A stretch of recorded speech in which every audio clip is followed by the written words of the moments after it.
reply. Walls too close, the world too wide. A ghost unseen, passing time. She wore her fears like second skin. Spoke to shadows, breathed them in. Dreamed of voices calling home. Somewhere she was not alone. She crossed the line from dark to seen. A spark against the dark inside. From the silence, a signal rose through the static. A thousand souls, we are the lost, the strange, the seen. United by the screen between. Raise your voice, you're not alone in these pixels. We found a home from broken nights to blazing dawns. Together we carry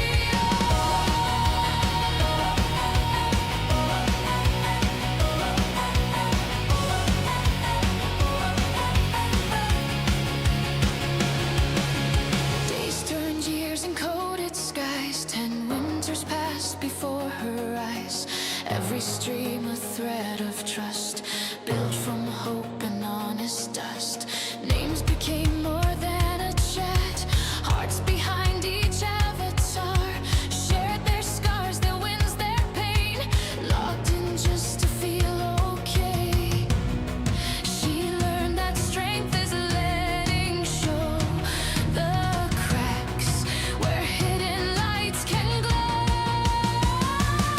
From the silence, a signal rose through the static.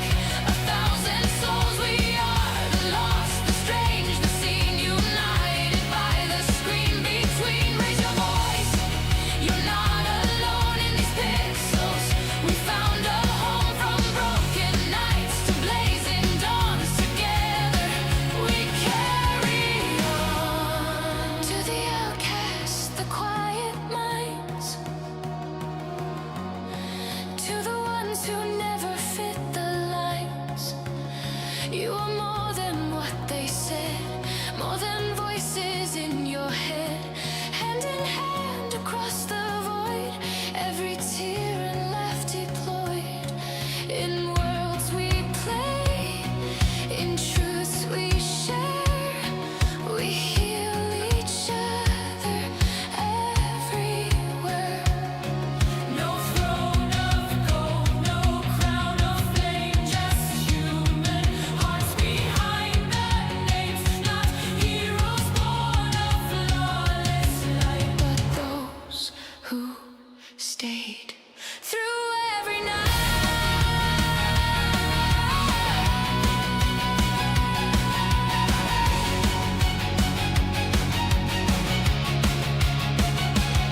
From the silence, a signal rose.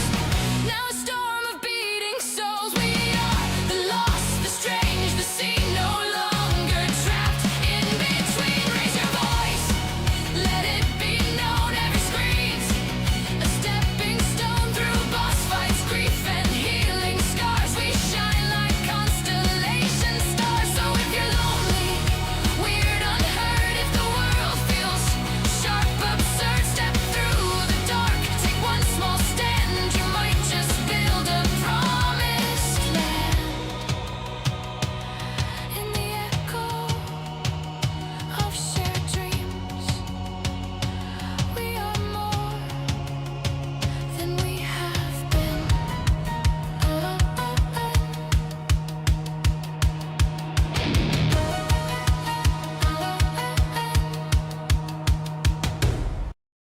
Hi. Why does it hit 100% so many times? Don't worry about it. Don't worry about it. It's not an actual loading. You know, it doesn't work. Hey Riley, hey Azipu, hey Wolf, hey Nelson, hey Sally, hey Tanjel, hey Clumsy. How's everyone doing? It's the first time I see Nelson in my chat bullying me.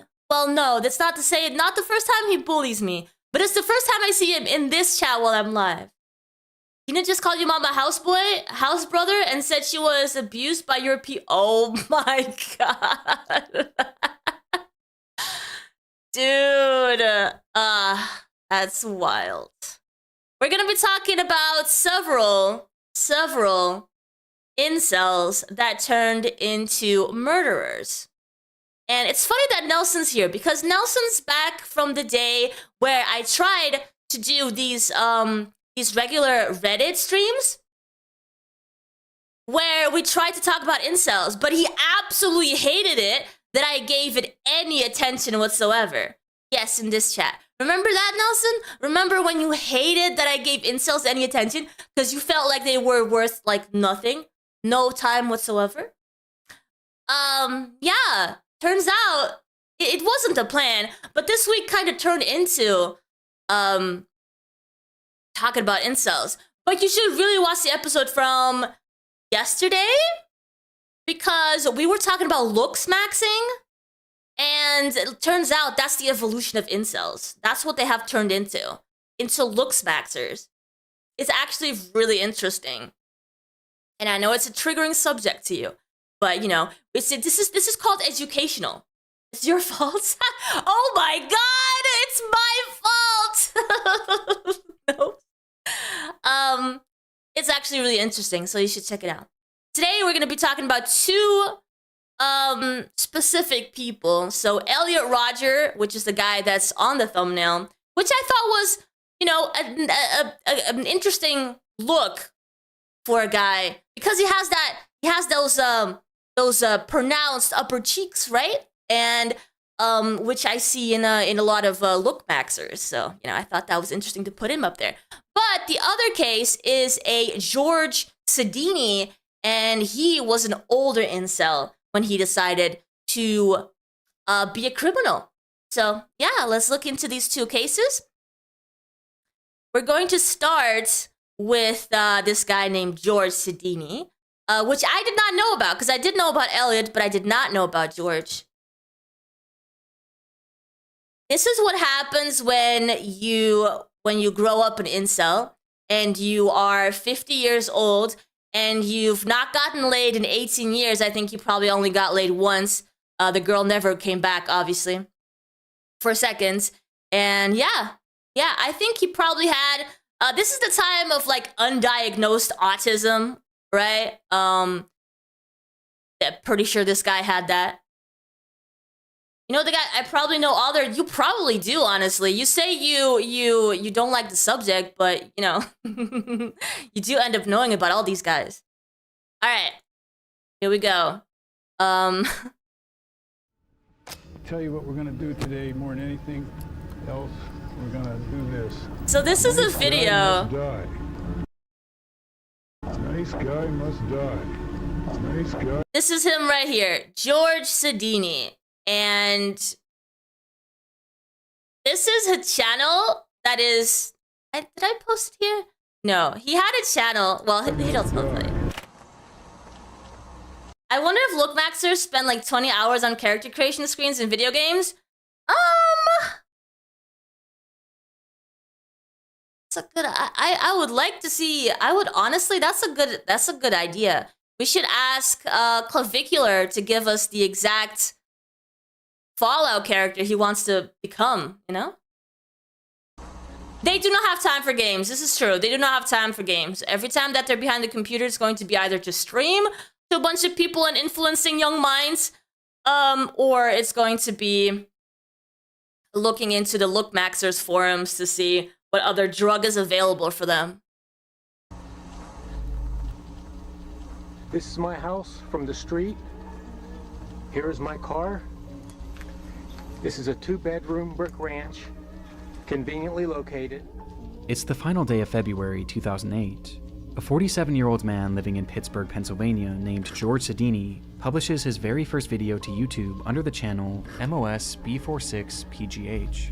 This still exists, by the way. This channel still exists, and it literally has only 2 videos with now like almost 200k views each, obviously, after all of that has been known about this guy.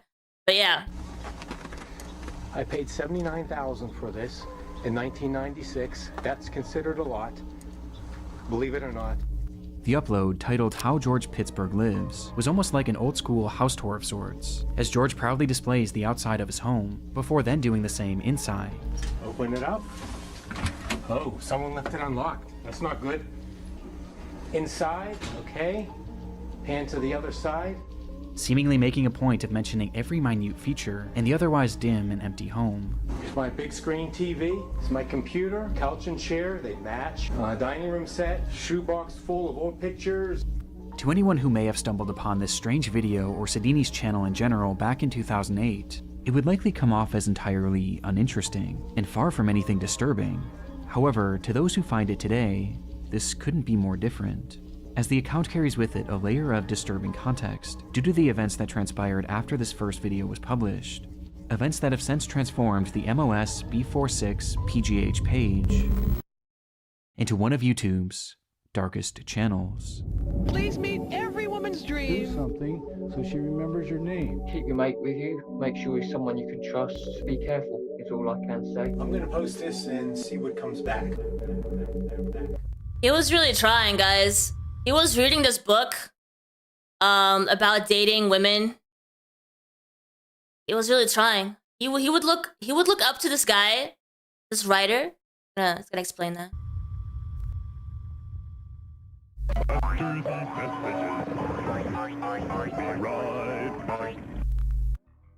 I'm sure most of you guys have heard about the TikTok ban at this point, and honestly, there's something about it that's been bothering me. No.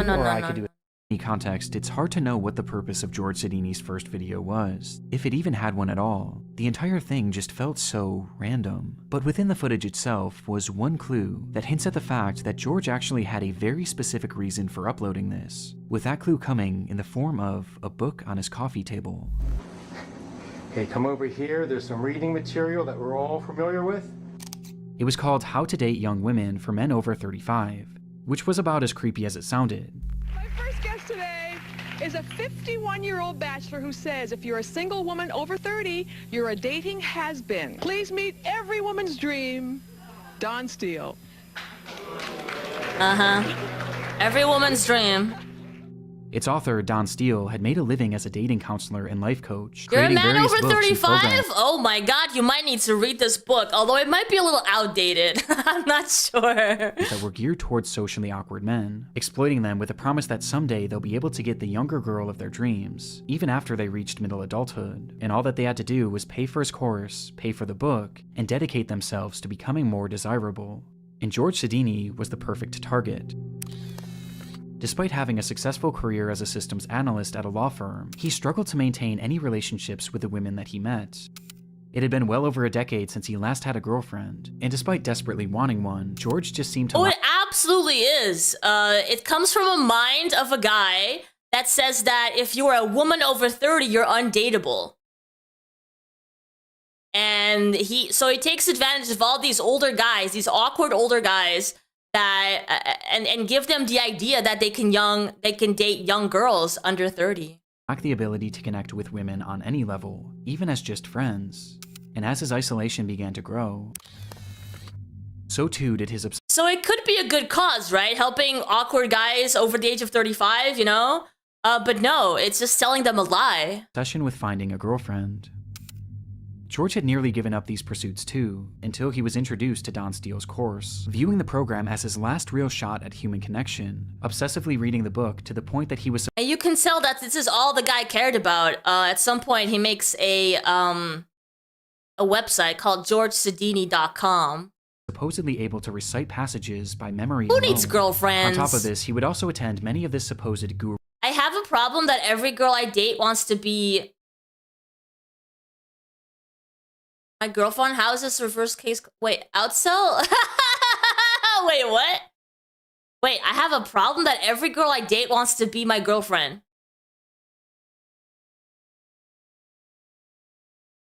Is it every girl you meet? Or, because isn't that the purpose of dating? gurus in-person seminars, with some Hey, of his Anna. visits even being captured on camera and later posted onto Don Steele's YouTube channel. It used to be down here. It was called a codpiece, and it's gradually over the years moved up here. So it's read like an erect you-know-what. And it was in these courses where George was subjected to all sorts of bizarre and unsettling ideology. Turn around here, look at me, and Hey, I'm good going to to tell you what see we're going you. to do today more than anything else. We're going to do this. Nice guy must die.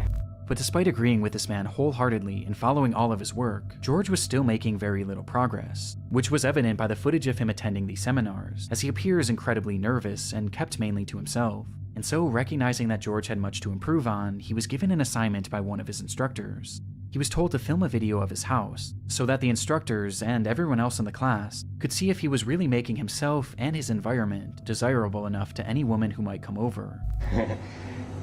Okay, couch and chair, they match. The woman will really be impressed. The woman will really be impressed. So he basically makes his whole video on YouTube. We know now why he did this. So he filmed his house, his lifestyle, the outside, his car, all to show everyone that he has everything that any guy needs to impress a girl, to have a girl want him, right? He's clean, he has a good car, he's got a good house, he's got a good career. The only thing really is his personality, and I'm not sure he was able to capture that quite right. Knowing this, the footage feels so much lonelier, as it was almost like he was trying to sell his way of living as being good enough for a partner that he was really no closer to finding. There's something so depressing about it. And this wasn't his only video. Yeah, I'm so glad he posted a second one. It is easy for me to hide from my emotions for one more day. Take a long drive in the car, listen to some music. Yes, he's definitely autistic, definitely. And when you see a lot of these, like Clavicular is also autistic. You should see him talk. You should see him talk. Music, daydream, or just do some mundane task around the house. They don't understand the concept of having an emotional connection with somebody, and they always have to talk. Like, they have to sort of reach the emotional behavior of normal human beings. They don't know how to even fake it, and that's what they are trying to do. They're trying to fake emotional connection so that women can like them. That really doesn't need to be done. That's not too important. And there you go, one more day, and one more day turns into one more year. Months later, on June 23rd, 2008, Not doing good, guys. George would return with an upload he had filmed inside of his basement. And in it, we get more insight on just how severe his isolation had become. Not his Though he basement. still held on to a sliver of optimism thanks to Don Steele's course. Oh, for sure he has. Now, RDS says that I have approximately maybe 15 more years to be successful at this. And when I heard that, I wanted to continue immediately to start moving on this. I didn't realize I had that much time. So my objective is to be real and to learn to be emotional and to be able to emotionally connect with people. Before he eventually reverts back to talking about his uncanny desire to find a younger woman. Because when I'm 10 to 20 years older than she is, she has to feel good about this thing. Ending the video with hints of an uncertain future. I'm going to post this and see what comes back. Oh my god. He would never upload again. And soon after, it appears George gave up trying, essentially accepting his life of loneliness. But while this would be the last video made to his channel, he wouldn't leave the internet entirely. He would not leave the internet. He created the freaking website. Soon after this final video was posted, a website People are was actually like this, and this is why I think it's so important to talk about the subject, because this exists, guys. And there are some signs. So yeah, it's very concerning. called GeorgeSodini.com, which served as a place for George to blog about his emotions. I like how he made a website, and at the beginning, right on the top, he says he's never married. It says the day he was born, his height, his weight. And while something like this could have been beneficial for him, this website would instead only serve to capture his descent into madness. An immediate red flag was raised by the very first text you see on the website, as George wrote, "Why do this? To young girls? Just read below. I kept a running log that includes my thoughts and actions after I saw this project was going to drag on," with the line serving as some sort of bizarre disclaimer. Have you ever personally dated someone like this? No. No.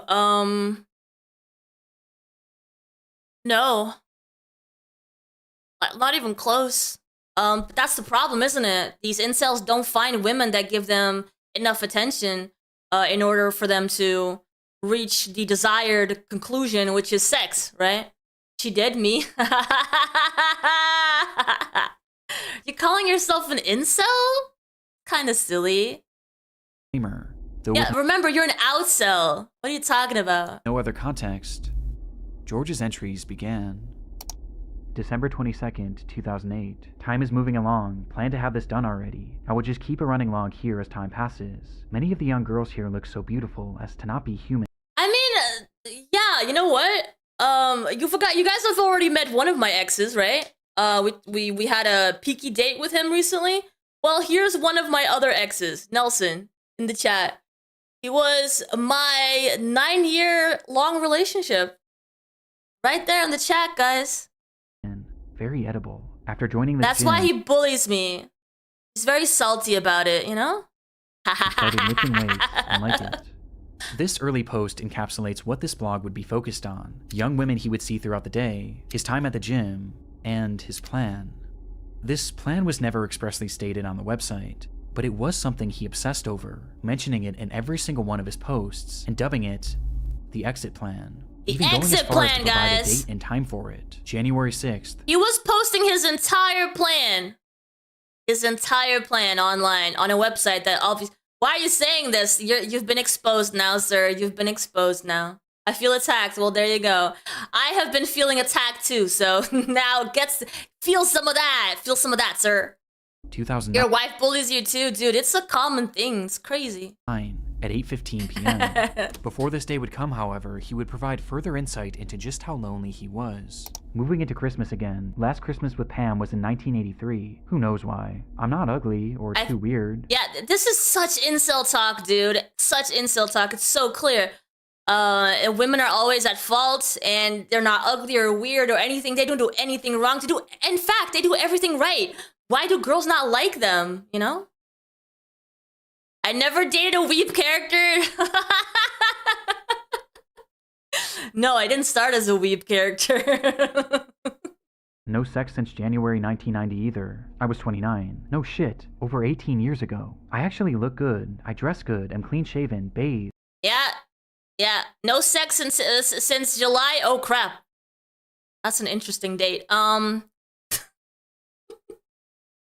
It's been over 18 years. 1990. I don't want to talk about it. Touch of cologne. Yet 30 million lunatic! women reject me. Over an 18 or 25 year period. That's how I see it. 30 million is my rough guesstimate of how many desirable single women there are. With several other posts. So he literally says he's been rejected by 30 million women. Because that's his projection of how many... Is my rough guesstimate of how many desirable single women there are. That's his guesstimate of how many desirable... And he legit feels rejected by all of them. This is no joke. He feels rejected by every single desirable single woman in the world. Not just women he's met, but every single one. Because it is their mission to find him. Even if he's across the world, you know? It's their mission to find him. Because he is just that good, guys. He is just that good. He is so desirable himself that they should have just gone looking for him. With several other posts of the same nature, the day eventually came for his big exit plan, January 6th. It's with all George you, writing Weaver. one message that That's funny. afternoon. I can do this. This log 30 million women can't be wrong. I mean, that's just facts right there, right? That's just like, that's a great, very good amount for statistic value. is not detailed. It is only for confidence to do this. The future holds even less than what I have today. It is 6:40 p.m. About an hour and a half to go. God have mercy. I wish life could have been better for lunatic. all, Gotta do and what the you gotta crazy do. world can somehow run smoother. I wish I had answers. Bye. Despite this appearing to be his final post, George Sodini wasn't quite finished, as he would come back only hours later, writing simply, "It's 8:45 p.m. I chickened out. Shit. I brought the loaded guns, everything." Whatever George Sodini had been planning that day, it was clear that his exit plan was something incredibly disturbing. And based on his use of guns, plural, it was likely not just an exit plan for himself. But thankfully, he didn't go through with it. In fact, he seemed to have dropped the plan entirely, as months would go by without any update to his blog. Though this wouldn't last, as in April of 2009, he began posting yet again, with these entries being even more disturbing. July 23rd, 2009. Wow, I just looked out my front window and saw a beautiful college-age girl leave Bob's house across the street. I guess he got a good lay today. College girls are hoes. I masturbate frequently. He is about 45 years old. She was long-haired, hot little hottie with a beautiful bod. I masturbate frequently. Dude, what is wrong with you? A girl comes out of a neighbor's house and it's like, he instantly thinks that the guy got laid. Maybe it was like his daughter, or maybe it was like, it could have been so many things. But he just has to feel angry about it, you know? That girl came out of Bob's house and not my house. I could have been the one getting laid today by that hottie. But instead it was Bob. I'm so angry. What a Chad, you know? She was long-haired, hot little hottie with a beautiful bod. I masturbate frequently. And then I masturbate frequently. Holy crap, dude. The strangest part of this entire website was, according to those he worked with and the neighbors, they all thought George was normal. A little off, sure, but it appeared that these disturbing thoughts and plans were kept solely in his blog and solely in his mind. But on July 28th, 2009, this would all change. George had boarded a Port Authority bus that day and took a seat, carrying with him some sort of duffel bag, and as the ride commenced, he unzipped the bag and began to fiddle with something inside of it. An anonymous man sitting next to him noticed this, and curiously leaned over to see what he was doing.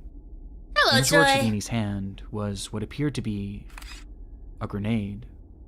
The stunned passenger ran off at the next stop and immediately alerted the police. But bizarrely, nothing actually came of this. No explosions happened that day, and upon police eventually tracking down Sodini 2 days later, he was searched, but there was no sign of this supposed grenade, and the man who had reported this incident was unable to positively identify him.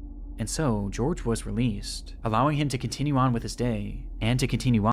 He could have been caught before he did his big exit plan.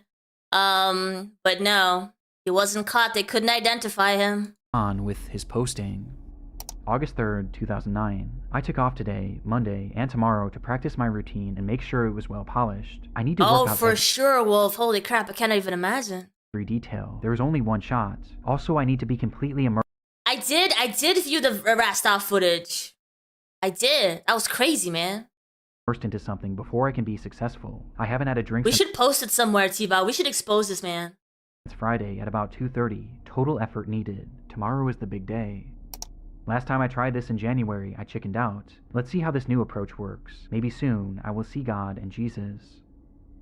This was the final update made to GeorgeSodini.com, and unlike his previous attempt at carrying out this exit plan, this time he didn't back out. On August 4th, 2009, George Sodini would enter an LA Fitness in Bridgeville, Pennsylvania, and walk directly into a woman's aerobics class with a duffel bag in his hand. He then dropped his bag on the floor with a loud bang before he closed the door and shut off all the lights. In a moment of darkness and confusion, one witness recalled that she felt the presence of someone who didn't belong there. Before total panic would ensue, everyone was just screaming so loud. At first, I didn't even think shots were being fired. It was so surreal. At that moment, George Sodini had brandished 2 guns from his bag and opened fire on the group of 30, all of whom were women, which was entirely the point.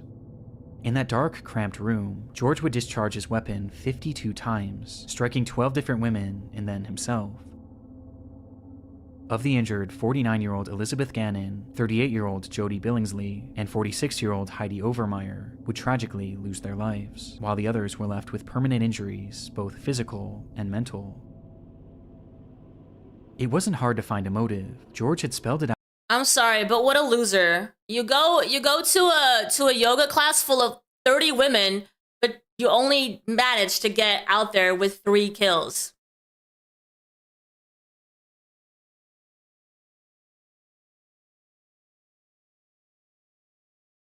Not even at the end, man. Out right there in his blog. He desired women so much that his inability And I think besides himself, and he fired like 50-something shots, guys. 50-something shots. to ever gain a real connection with any of them turned his infatuation into pure hatred. And this is how he wanted to make them pay. And the ironic part is that this was all so avoidable, as these plans were heavily implied on his website, which had been publicly available online for roughly an entire year, yet no one cared enough about him to ever look.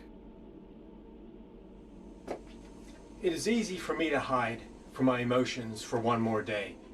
Knowing what we know now, George's channel is highly disturbing, as it shows us a glimpse into a mind on the Missed the shots, literally and figuratively, so true. verge Oh of my completely god. snapping, in a last gasp attempt at achieving normalcy by a person who would go How on to sad. become a monster when he didn't get what he wanted. Just everything I need. Well, that about sums it up. Can't even hit with the gun. Hi guys, I am with Lewis. Just having a little drink. Mark Williams always dreamed of being a YouTuber. Alright, let me just show you guys a few more of those posts.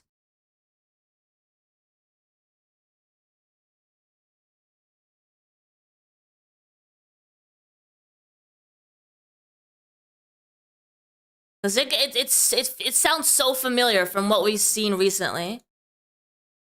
2008. In his blog, he wrote, "Time is moving along.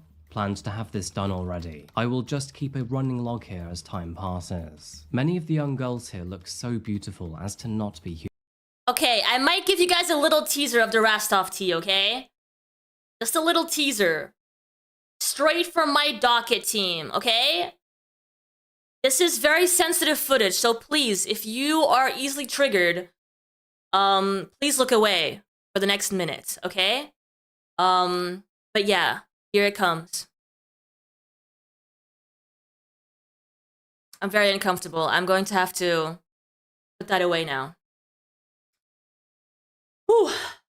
Man, that's very visual. All right, let's move on. Human, very edible. After joining this gym, started lifting weights and like it. Much info about weight programs, diet, etc. on the web, or anything for that matter. Instead of TV, I can Google for many hours to relax. TV and most movies are dull.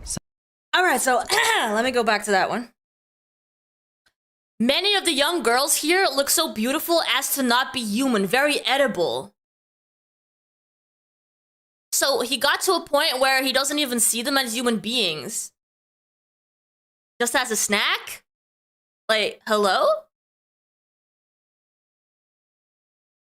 Can Google for many hours to relax. TV and most movies are dull. Sadly, it is clear that George's mental He makes himself as such an intellectual, right? Movies are dull, I can't even watch TV, I just like to go on the internet and relax. health deteriorated over the Christmas period. Over Christmas of 2008, he posted, "Moving into Christmas again. No girlfriend since 1984. Last Christmas with Pam was in 1983. Who knows why? I'm not ugly or too weird. No sex since July 1990. Wait, he did it 50, 75 times in his life? Was this all with this one woman named Pam? Yo, we need to find her. He had sex 50 times with Pam? There's no way. He must be remembering that wrong, right? There's no way he had sex 50 times. I was 29. That's more times than you guys in the chat combined. He must be remembering it wrong. There's no way. No shit. Over 18 years ago. And did it maybe only 50 to 75 times in my life. Getting to think that a woman now would just get in the way of things. Isolated. I have extra money and enjoy traveling too. With my Speak for yourself. Oh, Pete says 50 to 75 seconds. Okay, that makes sense. Maybe he counts every second as having had sex. You're probably right. 25 to 30 days of vacation. LA was the best. But going alone was not too fun. Invited to a party on Christmas Day tomorrow. Seems about 15 to 25 people will actually show. I like her parties. 15 to 25 people probably means 5. Can meet new people and talk. Got the next 8 days off. I should have I like her parties. I can meet new people and talk. exit plan done and practiced by then. 50 times, like the 30 million women. It's called hyperbole. I do it a lot. Yeah, you do. I know that nothing will change, no matter how hard I try or what goals I set. Yeah, nothing will change for you, sir. Just a loser. And this is where I have to tell you what George precisely meant as an exit plan. Because, as you can likely guess, it wasn't the good kind. By now, George had convinced himself that he was destined to die alone and that he would never be intimate with a woman again. And so, with that in mind, he figured, why bother living? But George didn't plan to go quietly, oh no. In fact, he'd become so enraged with other women and their decision to date other men that he wanted them to pay for his suffering. And so, this so-called exit plan was for George to head to the gym and then take out as many lives as possible before taking his own. On December the 28th, George posted on his online blog to say that he would shoot for Tuesday the 6th of January 2009. And remember, all of these posts were publicly visible. He then posted one day later saying, "I actually look good. I dress good. I'm clean shaven. Bathe. Touch of cologne." This is like this typical incel. It's everyone's fault but my own post, you know? It's always like, I dress good, I go to the gym, I smile, I have a great personality. Yet 30 million women rejected me. Again with the 30 million women, dude. Clean shaven. See, that's his problem. He needs to be like Vitaly after he's left jail, you know? 18 or 25 year period. That is how I see it. 30 million is my rough guesstimate of how many desirable single women there are. And this type of life I see is A man needs a woman for confidence. He gets a boost on the job, career, with other men, and everything else when he knows inside he has someone to spend the night with, and who is also a friend. a closed world with me specifically and totally excluded. Flying solo for many years is a destroyer. Yet many people say I am easy to get along with. Looking back, You're easy to get along with for 2 seconds, maybe. I owe nothing to desirable females who ask for anything except basic courtesy, usually. He would post again only 3 days later to honorably mention his family. Big squid, boost my confidence! It is my mission! It is my mission. Removing the names and addresses for privacy. In this post, he describes his father as a useless sperm donor, his mother as dominant, and his brother as a bully. George also claimed in these honorable mentions that his pastor allegedly taught him that you can still go to heaven even after committing mass murder. Good luck with suffice that. to say that this is categorically untrue, and was likely left in spite of making his pastor feel guilty after his exit plan. Side note, but he also mentioned his acquaintance Andy as a hypocritical idiot. On the day before his planned attack, he posted, "Tomorrow should be good.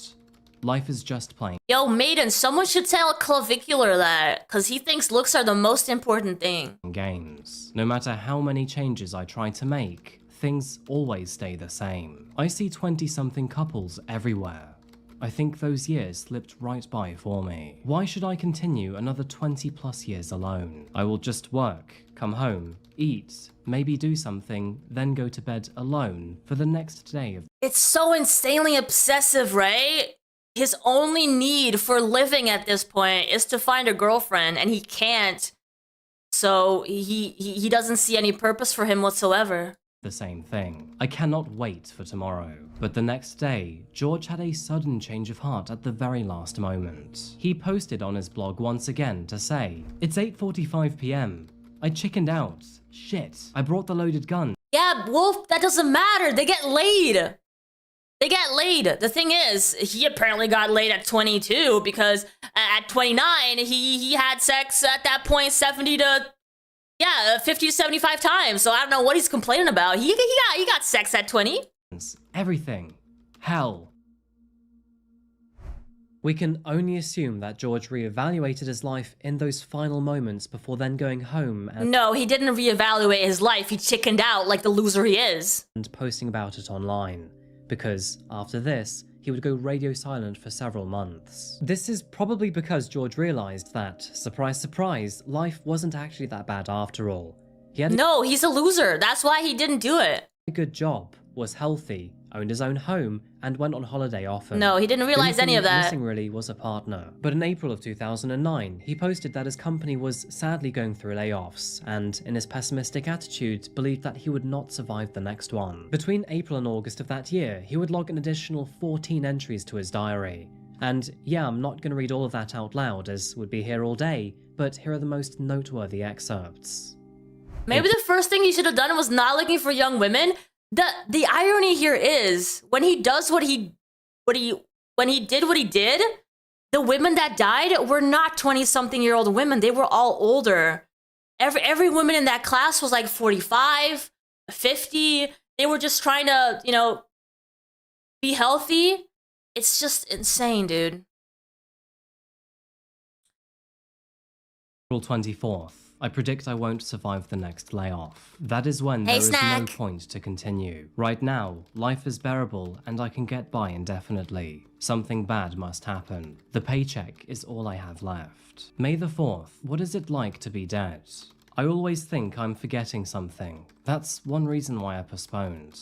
Similar to when you leave to get in your car to go somewhere, you hesitate with a thought, what am I forgetting? In this case, I cannot make a return trip. May the 18th.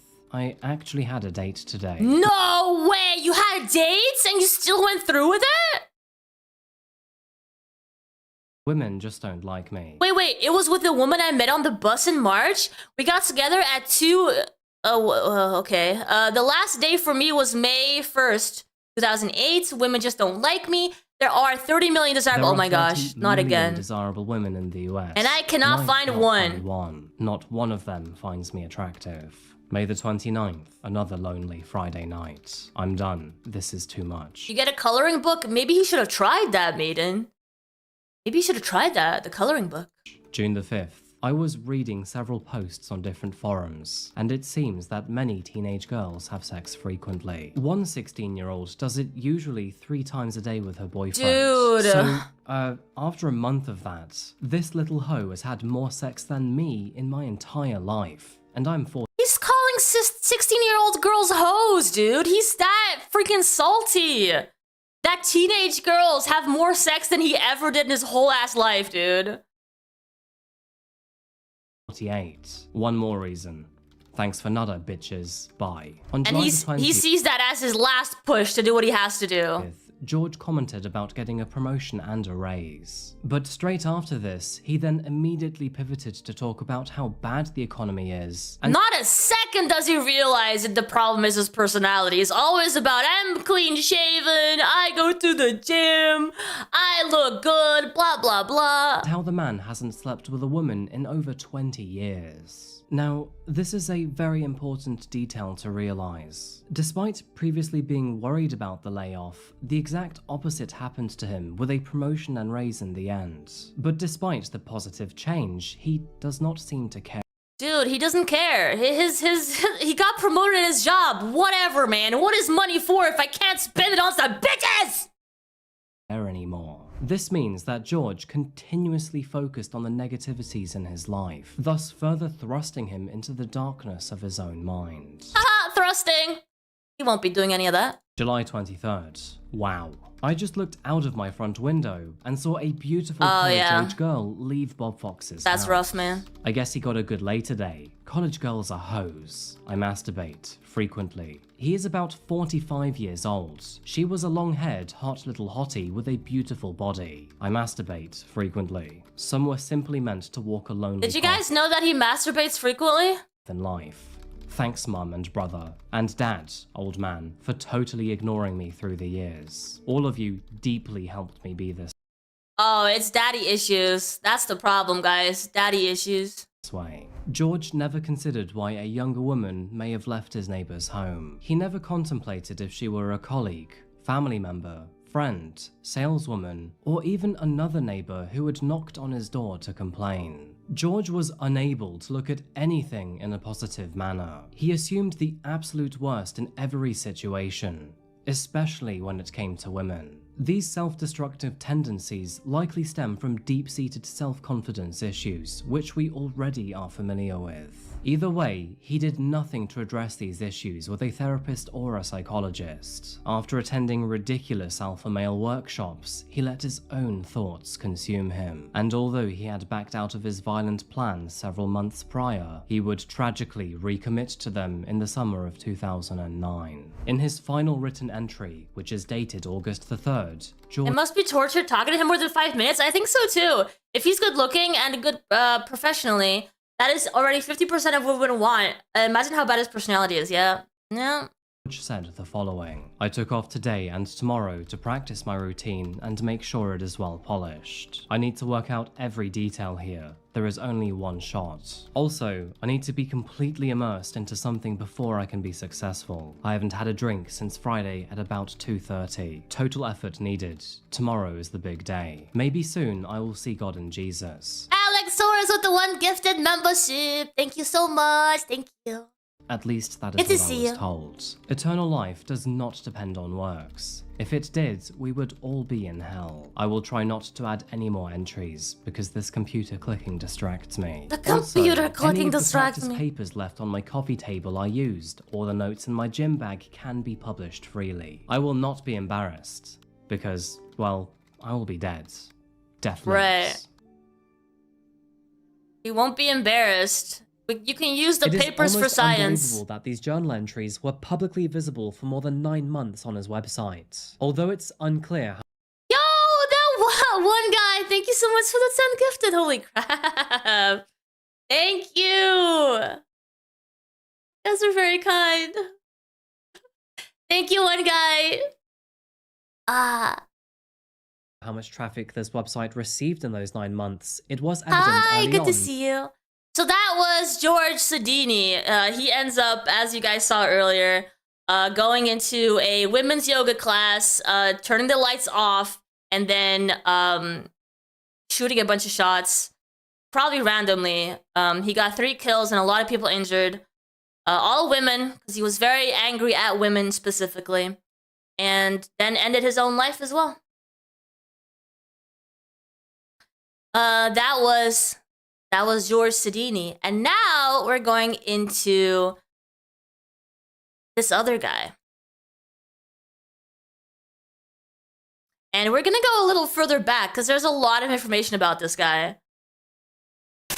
This guy is Elliot Rodger, which is the guy in my thumbnail. And we get a little bit of an insight on how he was brought up and maybe what triggered him or caused him to be who he was. Yeah, this one's bad. Younger as well, yeah. After a lifetime of exhibiting serious mental health issues, hatred, and anger, somewhere in the dark, seedy corners of the internet, he emerged as a figure that would come to be more controversial than he ever could have expected.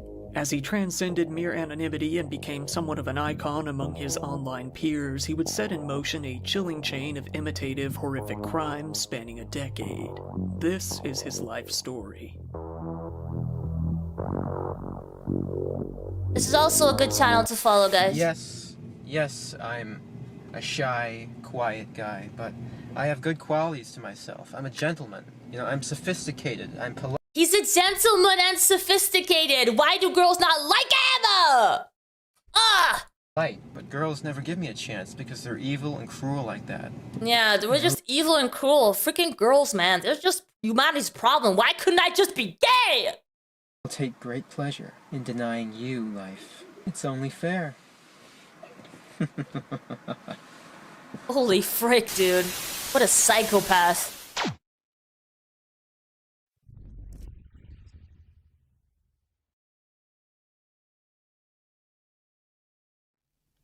Today we're delving into a really touchy and complex topic, especially when it comes to you. Could you, also not look like a murderer while you're doing this documentary? Is there more light in your studio? Jesus Christ. YouTube, the life and actions of Elliot Rodger. It's crucial to approach this topic by specifically mentioning that Elliot Rodger is not a person who should be admired.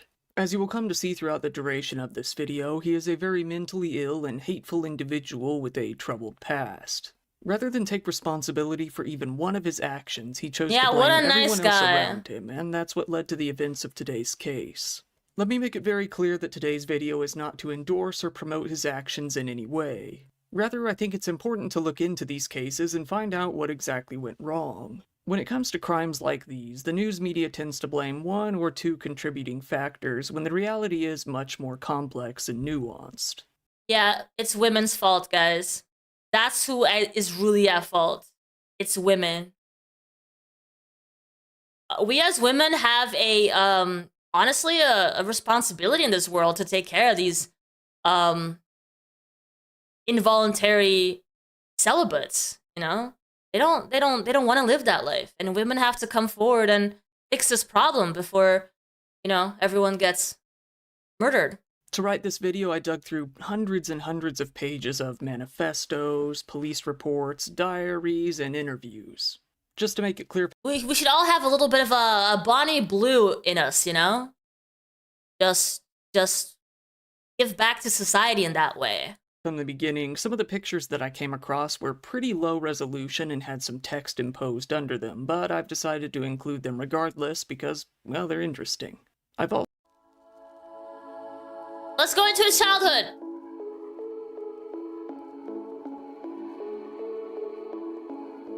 Or we could all just be inside Bonnie Blue, but I feel like that she would be carrying that responsibility on her own. I don't think she can handle that. Of course she is into gangbangs, so it does help in that sense. But I wouldn't wish that on her alone, you know? That's unfair. Lee Chin was a Malaysian woman of Chinese descent born in 1961 in Penang, Malaysia. She moved out to England while she was still young and went on to work as a nurse. Eventually, she started working on film sets. This is where she would meet her future husband. Peter Rodger was born in 1965 in the United Kingdom. Peter was born into the prestigious Bonnie Rodger Blue family, cream a cheese. family that was once very wealthy before they eventually lost a lot of their money during the Great Depression. Peter's father, George, was a very talented photojournalist, widely known for the photographs he took during World War II.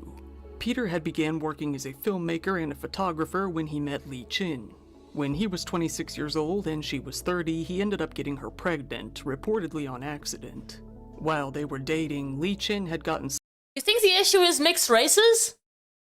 Maybe we shouldn't be mixing, you know? It's like incest. You know, something just goes wrong in the development of these kids' brains. We should not be mixing, is what I'm saying. Mixed races are bad. Let's not do that. Sick and believed that some medication she was taking negated the effects of her birth control. Either way, the couple decided to marry. On July 24th, 1991, their son, Elliot Oliver Robertson Rodger, was finally born. When Elliot came into this world, Peter and Chin were living in a pretty nice house up in London. But they decided to go for the quiet life and move out to the country. They moved into a large home out in Sussex County, all ready to live a life of peace. Elliot would go on to spend the first 5 years of his life in this carefree environment. Elliot was very happy at this time, watching his father... I don't know, dude. We might say that the parents were fine, but obviously it is the responsibility of the parents to check in with their child, especially when developing. And absolutely there were issues there to begin with. We do have an interview with the dad, and the dad is like, we had no idea, man. No one could have foreseen what this guy did. And I understand where he's coming from, but like, no, man. And obviously he feels a lot of guilt that he has to live with for the rest of his life. But there probably were so many signs, you know? Transition into directing films while his mother became a stay-at-home mom. Chin's mom, who everyone called... I like my women like my drinks mixed. Amma, moved in with the family to help out. Elliot became very fond of Amma and spent much of his time with her. Elliot was placed into an all-boys private school called Dorset House near his home. Elliot didn't really like this school and often cried, feeling the teachers were too strict. He fondly remembered one incident in which all of the students were forced to sit cross-legged, but he refused so adamantly that the teachers buckled and let him sit differently. Elliot's family would often have big parties for the holidays, a trend that would continue for the rest of his life. Elliot's grandfather, George, was very ill at the time, not going out much, but he grew very close to his grandmother, who he called Grandma Jinx. Elliot had blissful memories of learning to fly kites with his father, playing games with his friends, and traveling Europe with his family. However, soon Elliot would go on to experience tragedy for the first time in his short life. The family took a trip out to Greece. While they were there, Grandpa George passed away back home. Not Greece. It was at this point that Elliot first saw his father cry, and in turn first experienced pain. Oh no, his father cried. That's traumatic. I mean, men shouldn't cry. Oh, snap. Yeah, that's the problem. How can the dad come forward and say that he couldn't have predicted this if he cried in front of his son when he was little? Like, how can it be so like, unaware of his role in this, you know? It's just crazy. And more than that, a feeling of loneliness. Unable to enjoy the vacation, the family flew home. Peter Rodger wanted a new start and new opportunities. Shortly after Elliot turned 5 years old, Peter decided to move the family out to the United States. He felt that, for a filmmaker, Los Angeles would be the place to be. Not even After when you were taking the born? family out to California. Keep it up, Pete. Keep it up. You just got, like, half of your life left to go. Maybe a little more. For a short trip to scope it out, they all decided that they would love to live there. While preparing to go, Chen got pregnant once again, this time with a little girl. A girl that would go on Oh no! Competition? No! Don't do that to poor Elliot. He can't handle more of this. to be Elliot's younger sister, Georgia. The family packed up their Sussex home and got ready to head out to America. Elliot went to his school for the last time, but he wasn't sad. He was ready to start his new life. And start a new life he did as the family flew out to Los Angeles, leaving England behind. Elliot was too excited to even sleep on the plane. Hello, When the plane Henry. came to land, he was amazed at the scenery, in disbelief at what a beautiful place he would move into. Elliot hit his limit as a little kid and crashed in the car on the way to their new No. It wasn't his grandfather dying that did it. It was the fact that his dad was crying in front of him, one guy. It was not his grandpa. He probably didn't even know him that well. It was the fact that his dad was crying in front of him. Like, how dare he traumatize his kid like that? home out in Woodland Hills. Once they got to the home, the atmosphere was immediately sullied when Elliot found out that the room he liked best in the house would be going to his younger sister. Oh no, dude, that's what I mean, man. Ugh, the room he wanted went to his sister. So crazy, man. It's so unfair. Before she was even born, To have to share the parents' attention, man. Elliot was already jealous of and angry at his little sister. Elliot excitedly told his parents that he wanted to be an American kid now. He melted into the environment very quickly, consuming all manner of American media and quickly adapting to speaking in an American accent.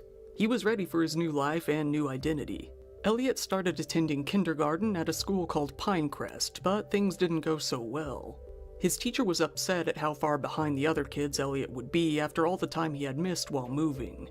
The teacher kept him inside during recess to catch up on missed work, which his parents did not like. Eventually, they took him out of school and placed It was a spoiled little brat. No, dude. He was clearly not sheltered. They put him out there, man. He put him to the test. He was moving all the time. It's not easy for a kid to go through that. Moving and having to make new friends all the time. him into a school called simply Farm School. At his new school, Elliot made a new friend, Joey, but quickly grew to hate him.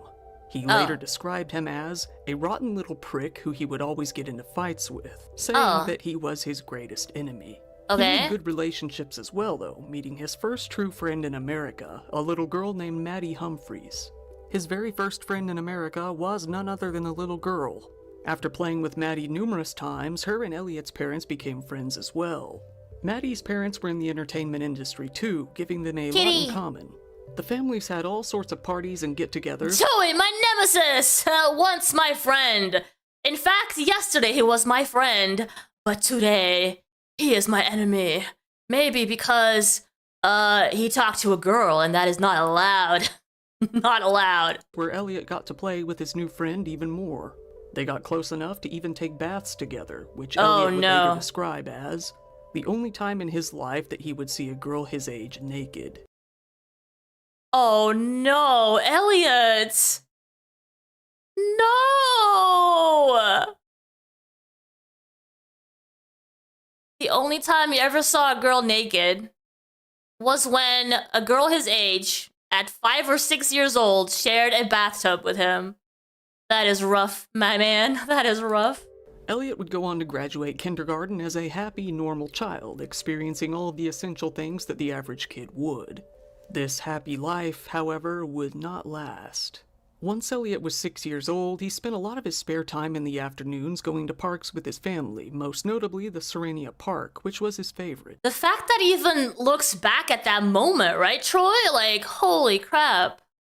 Hey, Azuko, good to see you. Aquavid. But it was at these parks that Elliot began to experience a new emotion, that of envy.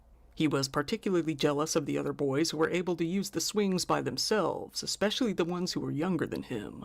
For the first time, Elliot felt physically inadequate, a feeling he was that too would small. never subside. When Elliot went to Universal Studios with his family, he was very excited to ride the Jurassic Park ride. He was too small. But when he finally got to the front of the line, an employee informed him that he was too short to ride. He was Ouch. humiliated as the other Another traumatic experience. He got denied at a ride because he was too small. boys his age hopped on and he had to stay behind. Elliot flew into Short hysterics, ass. leading his mother to carry him away while comforting him. But Elliot continued to hang out with Maddie, even going to her house and playing with her and her friends, a group of My aunt worked there, though, so she greased their wheels? I see. So you were able to... Oh. Thank God you didn't become an incel. Probably because you had your aunt working there. It helped out, you know? If you had gotten, like, totally rejected and you weren't able to ride, maybe you would have been an incel, Wolf. all girls. At this stage in his life, he had no problem interacting with girls, even playing with them more often than boys. Then Elliot and his family... What happened, Elliot? What happened? You should have... No, never mind. would move out to Topanga. He was very sad to leave the area he had gotten used to, but he loved his new house on Valley View Drive. It was a 2-story house complete with a big pool and a deck with a great view of the mountains. He entered into Topanga Elementary School, experiencing some of the best years of his childhood. He met who would go on to be 2 of his best friends for the rest of his life, 2 boys named Philip and James. Look, They he would get found friends! He found friends! together to play sports. If I was angry because of all the bad things that happened to me when I was a kid, his childhood sounds like a royalty. That's the thing! Like, his most traumatic things that happened so far is getting denied at a park for being too short and having his dad cry in front of him. That's the most trauma he's experienced. Games and simply hang out. With James living nearby, Elliot was able to go to his house anytime he wanted. Peter's career as a director was taking off as well. He was leaving home fairly often to go work on commercials for all sorts of different companies. As he was gone so often, he hired a nanny to help Chin out. Elliot, although he missed his father, respected him as a rich and powerful man. Once Christmas came along, Elliot got a gift that would change his life. A Nintendo 64. At this point, he'd... Oh no! Oh no! Not video games! Oh my god, it's so clear to me now what happened to this poor boy! The influence of video games! Oh no, the violence in these games! Oh my god! barely even seen a video game in his life. What have His you father done? sat down and played both Turok and Star Wars Shadows of the Empire with him, sparking a lifelong fascination for video games and giving him another opportunity to bond with his father. Unfortunately, Elliot's home life was going downhill, by no fault of his own. His father and mother were getting into more and more arguments. Oh, not a divorce! Oh no! What more can you do to this poor Elliot boy? Elliot had heard of divorce before, knowing Oh that my parents actually God. could split up, and that was something that terrified him. He sat on the deck and looked Gamers, such incels, right? out into the distance with his mom, opening up to her and asking her if they would ever divorce. She told him not to worry, that it would never happen. Elliot sighed a sigh of relief. Oh yeah, that's the problem. They lied to him! The parents were such liars! 7th birthday came along, a memory that he would cherish forever. It was the last time he would ever remember his parents being happy together, as very shortly after his birthday, he would hear some of the worst news of his life. His mother told him that, despite what she had previously said, she See? and his It's the father were lying. indeed getting a divorce. Elliot immediately felt a burning sense of betrayal. It Yeah. was decided that Elliot and Georgia would mainly live with Chin and see Peter on the weekends. Peter was to pay child support as well. From then on, Elliot grew up in 2 different houses with 2 different families. It was time to start his life over once again. No, Brandon, I'm sorry, but you can't be inflicting this insane trauma upon a child, you know? You just can't do that. It's the betrayal, right? After the split, Elliot Yeah, the lying is heartbreaking. I mean, yeah, okay. became much more close with his mother, Chin. He felt that she was very loving Hey, and Red, kind, yeah, we're and going turned the dark home today. environment It's into- our last day of true crime, by the way. Tomorrow we're gonna probably keep it a little lighter. But yeah, hope you guys enjoyed it this week. Not that I'm ending the episode, I'm sorry. But yeah, we had a full week of true crime episodes. It's been really interesting. Into a place where he could And it seems like we've dived a little bit into this whole incel red pill situation. actually be happy. Peter, however, started going through financial trouble, forcing him to downsize into a much smaller home. Only a few months later, Elliot would go on to meet one of the most central figures in his life. When going to visit his father, he came home to see a tall woman with long black hair standing in the kitchen. The worst part is that she was tall. The worst part was that she was tall. 'Cause he is not very tall. In fact, he is very short for his age. So how dare his dad find a tall, beautiful woman? This woman was an actress from Morocco named Sumaya. Elliot was told that she would be his new stepmother, and that she would be Doggo! Doggo could have saved your life, Elliot. That's your best friend right there. You probably didn't realize it. living with them from then on out. Elliot wrote, My father having a girlfriend so shortly after divorcing my mother didn't even occur to me.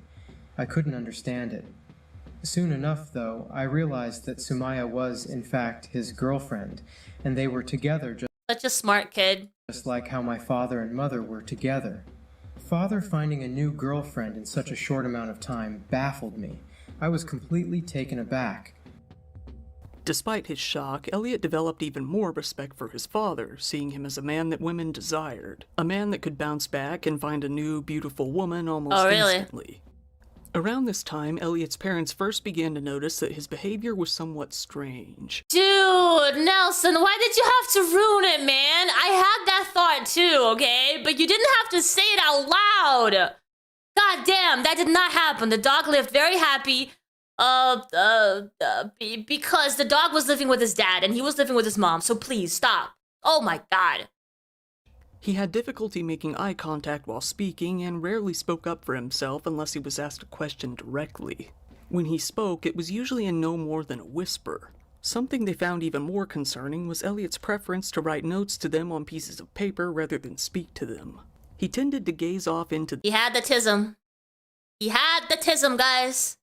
They diagnosed it. He had the tism. the distance, sitting in the same spot every single day. He would make noises, tap his feet, and repeat the same word. No, Wolf, I can't handle that. I cannot handle that. The other day we did an episode on like child abuse, and that was really hard for a lot of us. Animal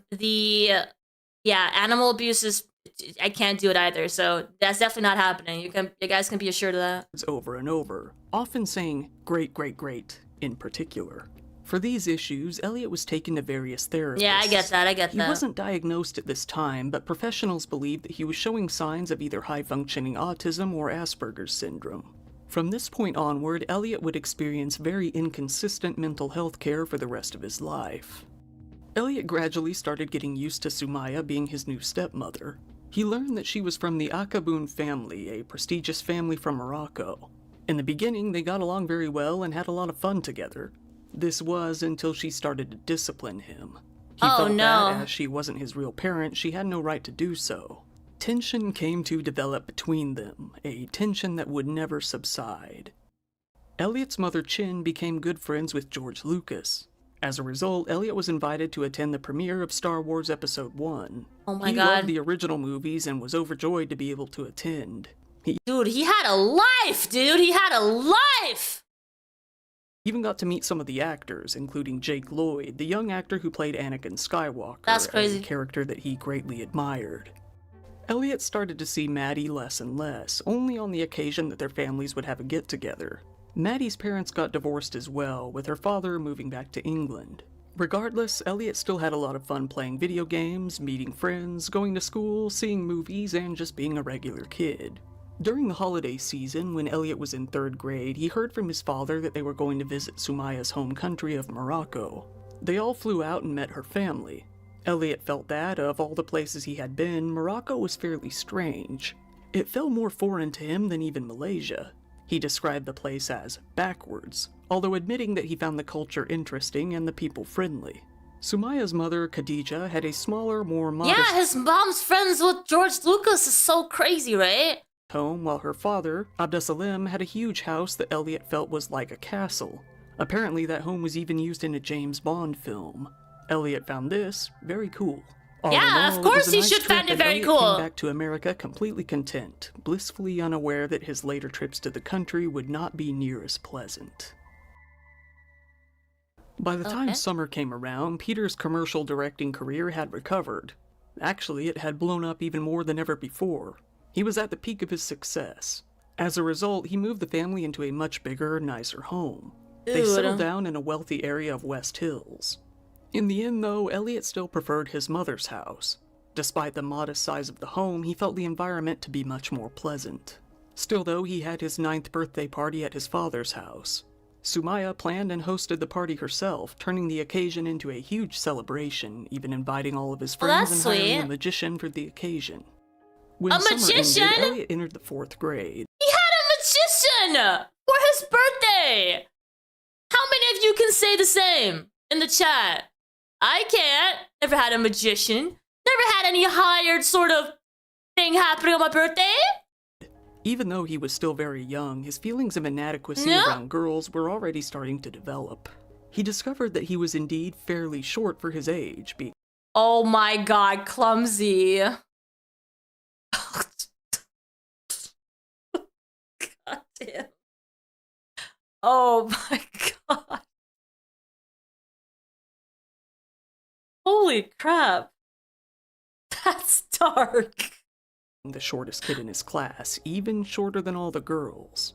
He tried to play sports with the Oh no, he was shorter than girls. other boys, That's but quickly noticed that unacceptable. they were all much more talented than him. He felt short, weak, and pathetic. It was around this time that Maddie started to enjoy playing with his younger sister, Georgia, more than him. This made him so extremely jealous and lonely that he cried on each and every occasion. Elliot's fights with Sumaya only grew in intensity, with Elliot still believing that she had no right to impose any sort of rules on him. The fights were often very trivial, with Elliot exploding over having to drink milk or eat soup. On one occasion, he invited Philip over to his dad's house. Elliot ended up yelling at Georgia, after which Sumaya scolded him and sent him to his room. He was so embarrassed in front of Philip that he never invited a friend to his dad's house ever again. Sumaya later spoke about these early conflicts in an email she sent to Elliot, writing, "Every time that I tried to explain that you needed to listen or do something, you would tell me that your mother said you didn't have to do anything I say. Every time that I would try to Man, being a step-parent is rough, dude.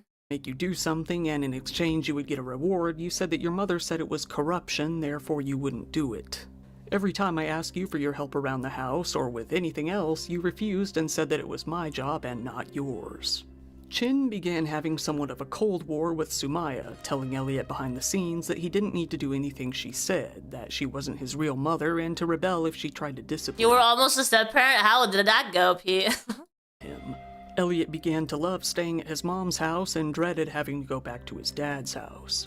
At his mom's place, he could do virtually anything he wanted while being pampered and catered to. Yeah. His mom often invited his friends over, knowing that he was too timid to do it himself.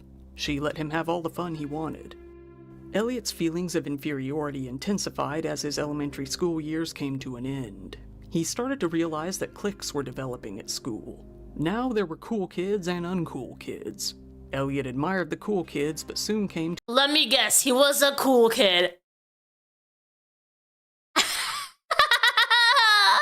to a shocking realization. He wasn't one of them. His Oh, self-esteem no. plummeted more than ever. What? Around this time, He he wasn't a cool kid? There's no way. started to become conscious of something that he had never But his mom made him feel like the coolest kid alive. What? Short kids aren't cool, dude. Come on now. really noticed before, his race. Although Elliot was half white and half Asian, it wasn't really something that he understood. Now, though, he was starting to feel that, just maybe, this was what was making him different from the other kids. Oh no, half white, half Asian. Is that the rough life? Elliot became more and more fascinated with white girls. A Asian? Exclusively blonde white girls. This fascination led to an No, he did like them blonde white girls though. inferiority complex, with Elliot desiring to make himself blonde as well. He felt that blonde people were truly beautiful, begging his parents to let him dye his hair. It was in fashion at the time, and they saw no problem with it, letting him do it. Then, to further fit in, Elliot bought a skateboard and started dressing like the other kids. This was the start of a lifelong obsession to copy everything the supposed cool kids were doing. Elliot started skating together with his friends Philip and James. But much to his dismay, the other kids didn't really care. None of them reacted to Elliot's newfound style. This was a pattern with Elliot. He felt that, by changing superficial aspects of his outward appearance, people would flock to him. He became disappointed and angry when they didn't. He was missing one key ingredient to socializing, putting himself out there, talking, and trying to meet people. He wanted the social life to come to him. He never did go on to get along with the cool kids. Just the opposite, in fact. He began to see them as competitors, as enemies. He mainly stuck around. I think if only he had like kept going as a skater boy, but no, he probably gave up because he didn't get the attention that he wanted right away. With Philip and one of his friends, a boy named Addison. Tension grew more at his father's home. Peter got more and more busy, as did Sumaya, and both had less time for Elliot. One day during winter break, when he really could have used some attention, neither of them were to be found. You wish you were a skater boy, right? Skater boys were cool. Back in my time, I liked the skater boys. They were cool.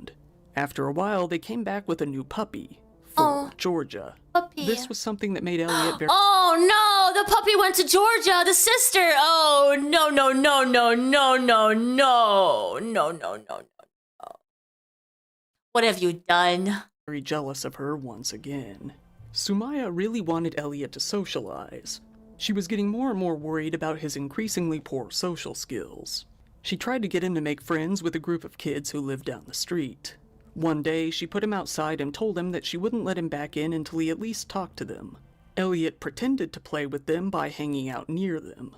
Sumaya, to his surprise, didn't fall for it. She came outside and confronted him, forcing him to talk to them, something that made him feel humiliated and enraged. Elliot was further humiliated upon seeing some 8-year-old boys at the skate park who could skate much better than him, despite being several years younger. He felt like he was an absolute failure at everything he tried. This caused him to give up on his dreams of being a talented skateboarder. Oh no, he gave up. See, he freaking gave up! Start middle school. Through watching teen programs on TV, he felt he got the gist of what it was going to be like to be a teenager. This was something he wasn't ready for at all. Writing. There was talk of girls, and how it would soon be cool to be popular with the girls. Oh no. Girls were like completely foreign creatures to me.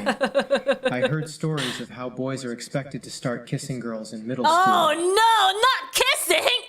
Ew! Such things overwhelmed me. I tried to dismiss it as much as I could and enjoy my life in the present moment. Ew.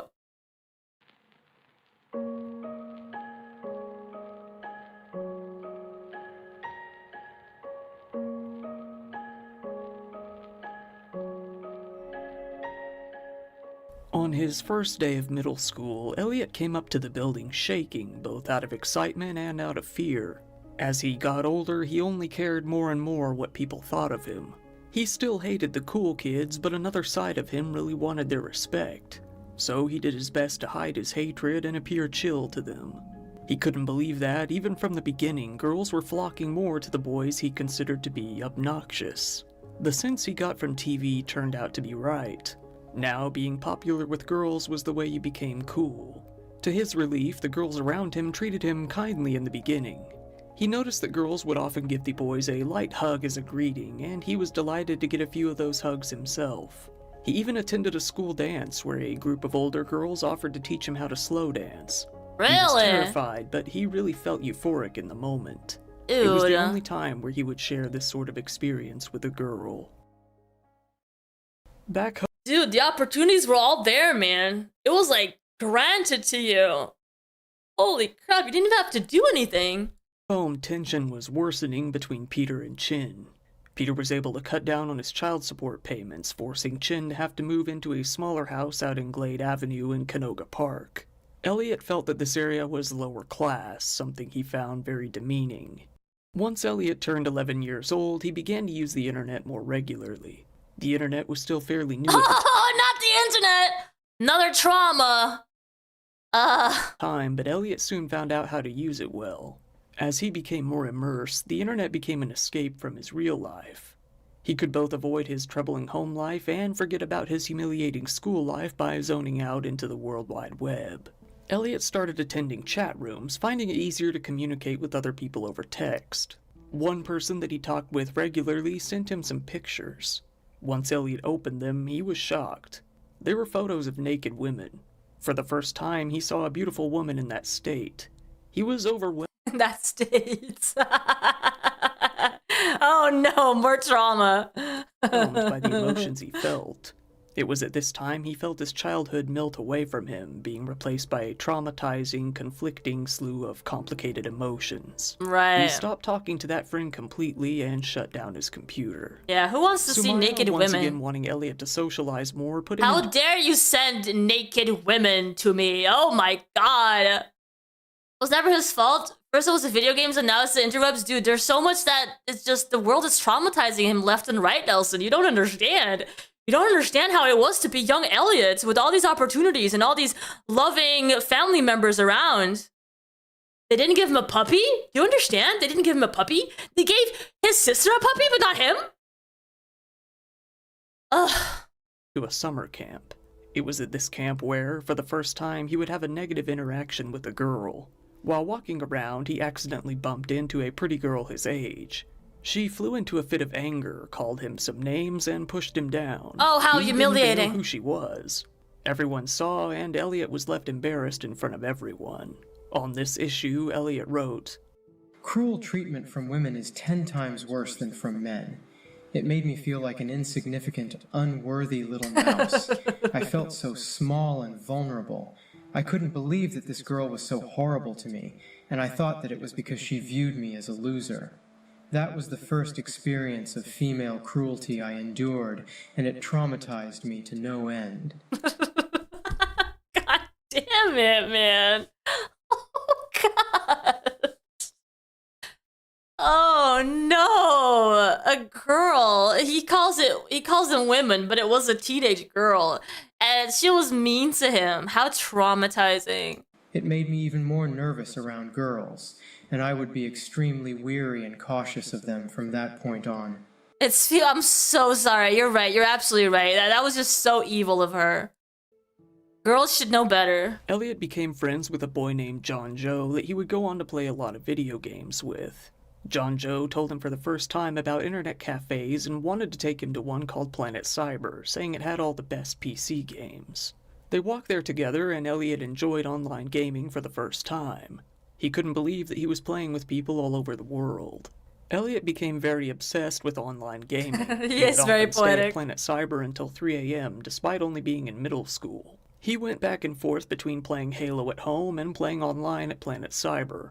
Above all, Elliot loved Warcraft 3. He himself admitted to thinking about it every second of the day, playing it as late into the night as he could. Little did he know, World of Warcraft was right around the corner. Oh no, not World of Warcraft. Oh, God. Amma flew out to visit Chin, and the whole family had a party. Elliot, surprisingly, had an amazing time. Both James and Maddie came over, this time with Maddie hanging out with him until late in the night. However, it was the last time they would ever play together as friends. While feeling down, he was told some news that would bring him right back to a sense of happiness. Sumaya asked he and Georgia to come into the dining room with her. She sat them down and told them the news. She was pregnant with their sibling.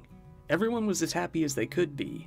Elliot had wondered if Sumaya and Peter would ever have a baby, and surprisingly he loved the idea. This elation wouldn't stick around. Elliot's mood overall continued to darken. While he used to love going to the movies, he started to hate it. Ever since he became interested in girls, he began to see that the movies were one of the most popular dating spots. Not getting any dates himself, he was very jealous. He simply couldn't enjoy them anymore. Another traumatizing experience. He couldn't even go to the movies anymore because everybody was dating but him. How dare society do this to him? He couldn't even go to the movies anymore. At home, things got more complicated as Elliot now would spend 1 week at his mom's place and then 1 week at his dad's, alternating from then on out. As middle school went on, Elliot only got more depressed. His complicated feelings grew more and more intense each year. He didn't want to grow up at all. He wanted to go back to the feeling he was comfortable with, but he had to accept that this time had come to an end. This would be the new status quo. He felt the need to escape. He begged his father to let him install Warcraft 3 on his laptop. He did so and played on that laptop every chance he got. Now he didn't even have to go to the net cafe to play anymore, he was doing it from home. Although this only bred more conflicts with Sumaya as she felt it necessary to limit Elliot's game time. Elliot's friends started to hang out with him less. He started walking to the net cafe on his own, just to relive some of the memories and pretend everything was normal. Sometimes he stared for hours on end by himself. One night, by himself, he saw a teenager looking at porn on the computer next to him. For the first time, he saw what sex looked like. He didn't even know the very basics about intercourse at the time, so seeing that video all at once shocked him. Elliot said that he was scared, traumatized, and aroused. I can't. Oh, he sees a naked woman a few years back, and he's like stops talking to the kid, right? And now he's traumatized from seeing a sex scene. His trauma is just there's too much trauma, dude. The poor guy. Once, he walked home and cried himself to sleep. Stop. Now you're just traumatizing. Come on now. Elliot felt that this was the beginning of his downfall. From then on, sex was all he could think about every moment of every day. He wanted it more than anything, but given his age, it wasn't likely to happen anytime soon. After a while, it came time for World of Warcraft to release. Oh no, his life is over now! World of Warcraft is coming! His dad to buy it for him as a Christmas present. The two sat down and made his account together. Elliot's first experience with the game was mind-blowing. It was an experience unlike any other he had ever had. He felt that he was living a new life within this game, a life much better than the one he had. Obviously, but yeah. Unfortunately, he no longer had any friends to play with. Elliot's social life was more or less over. He became very lonely, with his only interaction with other people being over Warcraft.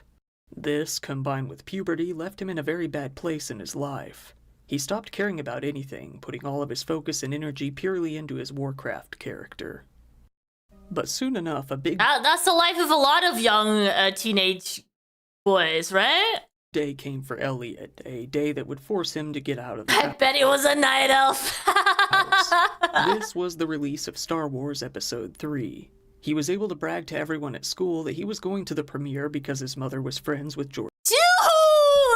The life, man! He went to the premiere, and his mom was still friends with George Lucas. The problem is, most kids by now were starting to see Star Wars in a nerdier light. This bragging had the opposite effect he wanted, and he started to realize there's still some nerdy kids around him. Status to make friends. By the time middle school came to a close, Elliot was miserable. He was unpopular, called the weird kid, and widely disliked among his peers. To get more attention, he actually leaned into the weird kid role, acting weird on purpose to get a reaction. The feeling he got from this was both good and bad. He liked the attention, but he hated the demeaning ridicule that would come from it. Elliot had a big crush on a girl named Monette in his class. However, despite this crush, Elliot himself would describe her as an evil bitch. He said that she would tease him, but Dude, he's all conflicted inside, dude! He's like, he hates the women for making him feel this arousal, this attraction. Like, ooh, stop putting this evil magic on me! It's unknown if this is true. As Elliot wouldn't interact with girls of his own volition, it's more than likely she simply ignored him, which he took as offensive. Yeah, obviously. Elliot came to graduate middle school, but he didn't feel proud. He didn't feel like he really accomplished anything. He hated his time as a middle schooler. He felt that he simply existed until it was time to leave. He had been putting so much of his mind power into Warcraft that he didn't even put much thought into the fact that he was going to high school soon. Oh, not high school. Before the reality of this came to hit him. Yeah, women's cuteness is a curse. How dare they? He couldn't imagine it would be positive. He didn't want to have to deal with girls anymore. He didn't even want to think about them. He begged his parents to let him apply to Crespit Carmelite High School, a Catholic boys' school in the area. Peter took him there for a tour, and it seemed like an okay school. Elliot liked that it was seen as prestigious, a high-class school. Best of all, he wouldn't be teased by any girls. There weren't any. They turned in an application, and it wasn't long. Problem solved. A school with no girls. There you go. Happy now? For of course Elliot got an not. acceptance letter. Summer break started. Only a week in, Elliot was told that his family would be going to Morocco once again. Upon being told that the trip would be 8 weeks long, Elliot panicked. He threw a complete crying tantrum.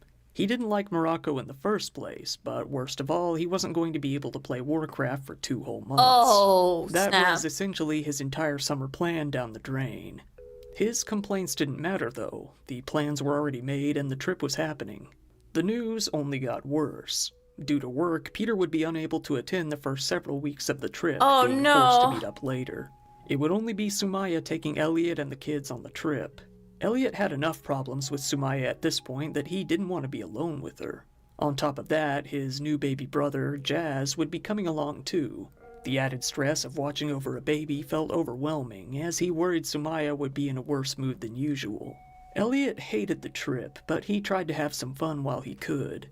At this point in his life, Elliot was capable of trying to make the best of a bad situation. Oh, really? He hung Okay. out with a boy a bit younger than him in Sumaya's family, Eamon. The two would explore the city together, having fun wherever they could. Georgia came along with them, and Elliot was even able to have some fun with her despite their differences. Okay. During the trip, Elliot celebrated Everything sounds good so far. Okay. turning 14. Sumaya hosted a party for him at her father's house. Most of the people there were her friends, and a lot of them didn't even know what the party was for. Elliot found this annoying, but he still enjoyed the cake and the happy birthday wishes. At the end of the trip, he decided to spend the night with Eamon. This is when Eamon showed him some European porn videos that he had Oh, downloaded. not more trauma of like naked women. Stop doing this to poor innocent Elliot. This time, it wasn't just a glance at a nearby computer. Elliot was seeing the act in full view. He didn't want to look, but he couldn't help it. He found it revolting, but at the same time, he was enthralled. He first noticed the effects of arousal. Yeah, European porn too. They don't shave over there, Pete. That's like...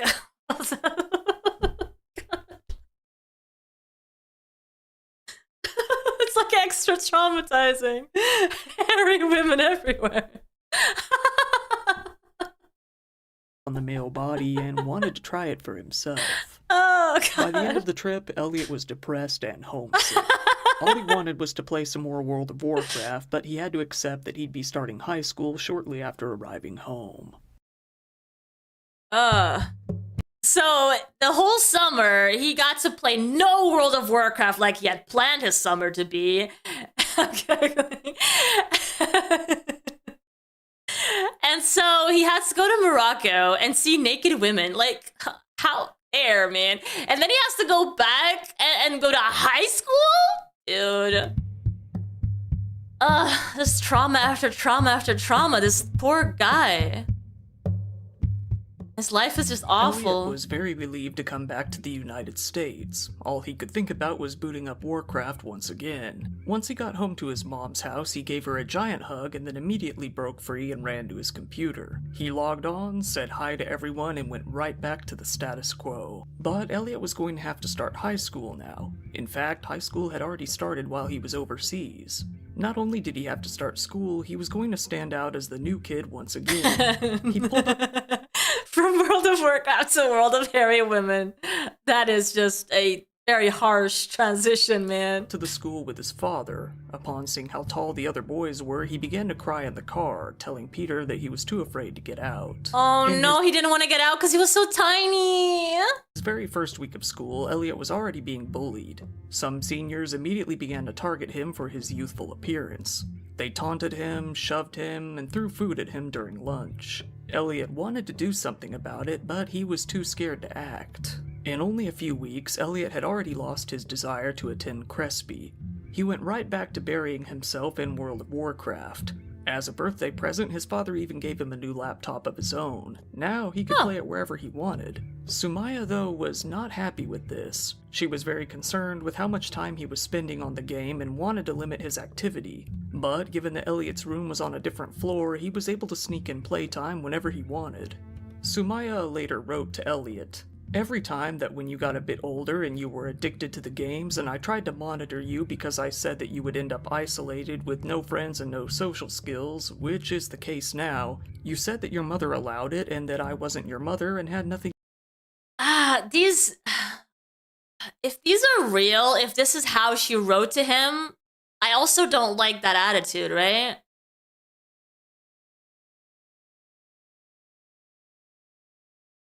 Like, what's the reasoning behind her emailing about stuff that happened years ago? About her efforts to make him a better person. And just putting all the fault on someone else. Like, I don't... Because I remember my older brother, who is my half-brother, had to deal with my mom as his stepmother. And this was very hard for my mother and for him, because my mother is also the disciplining kind. And he would have a hard time dealing with that as a kid that would have to hear discipline from someone who wasn't his mother. But they had a very healthy conversation later on in life where he even thanked my mom for having that discipline in his life because he wasn't getting it elsewhere. So, like, this type of message coming from her is actually very toxic. Like, I don't understand why that's necessary. To do with you.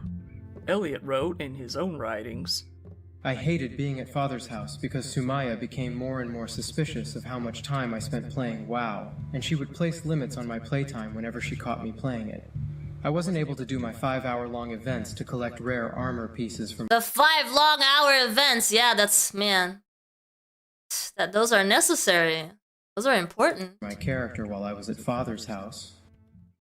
Sumaya and Peter started to worry that Elliot was going to be a bad influence to his younger brother Chaz. He doesn't understand raids, exactly. There's no doubt that Elliot was pushing his hateful ideologies mainly towards women onto his brother as much as he could. Sumaya stated to Elliot, I don't trust you around Chaz because he told me that you told him that girls are bad and that he should hate them and hit them if they tried to come near. No freaking way, dude.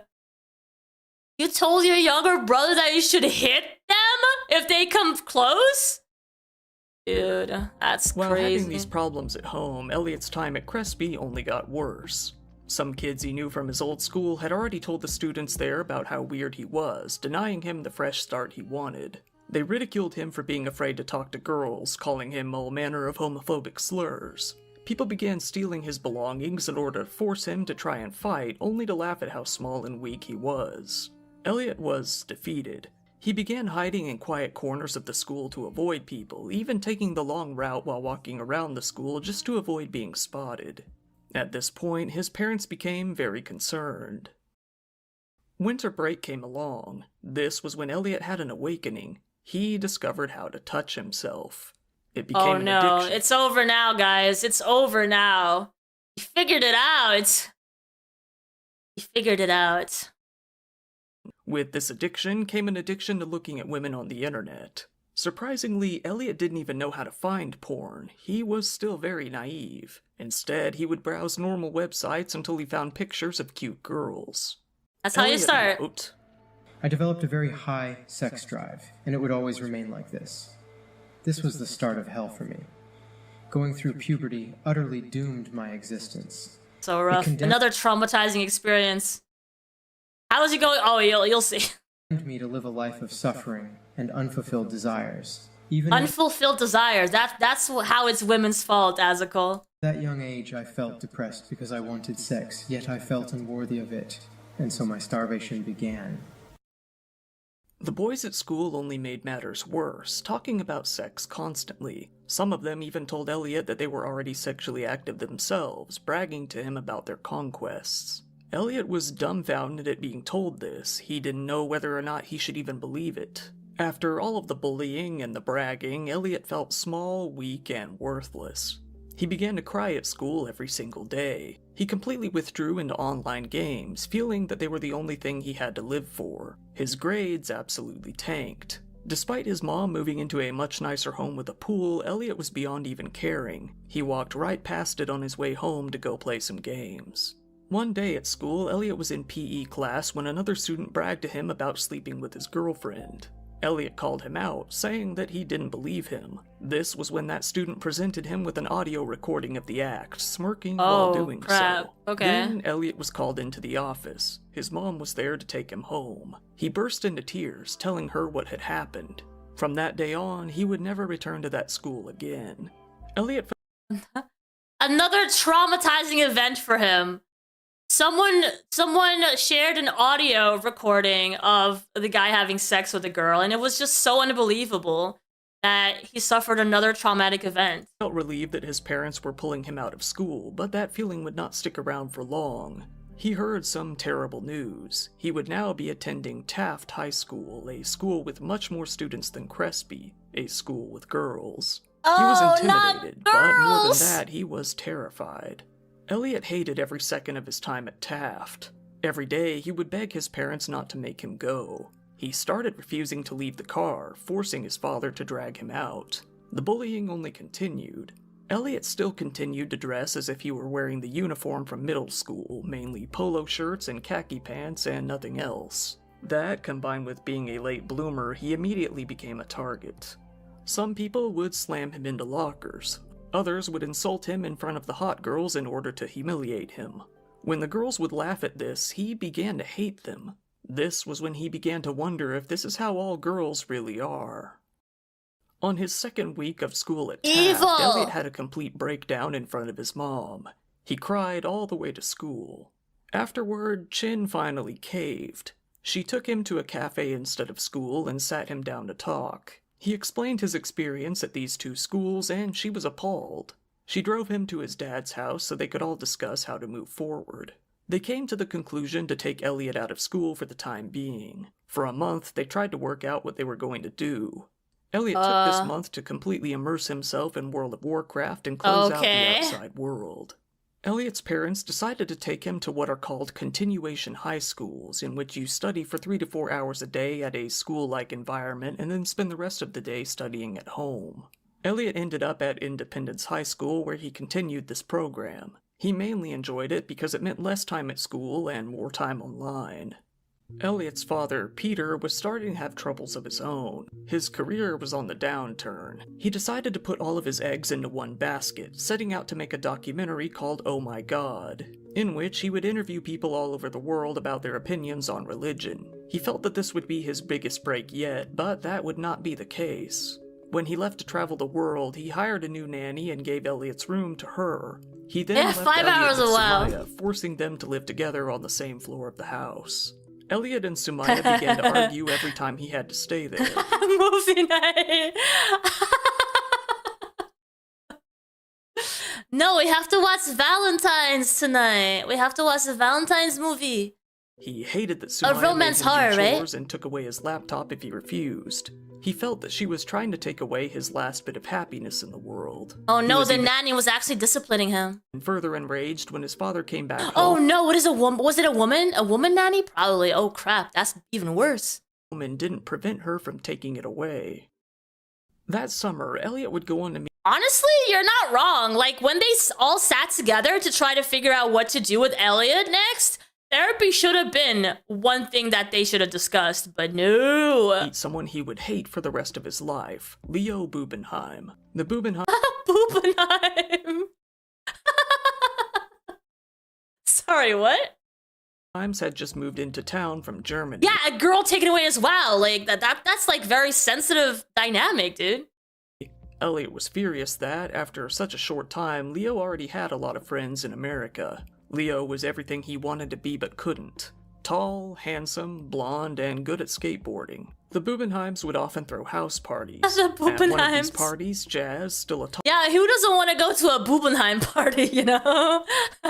There's a certain Yeah, there's certain expectation from a Bubenheim party. Toddler was running near the pool and fell in.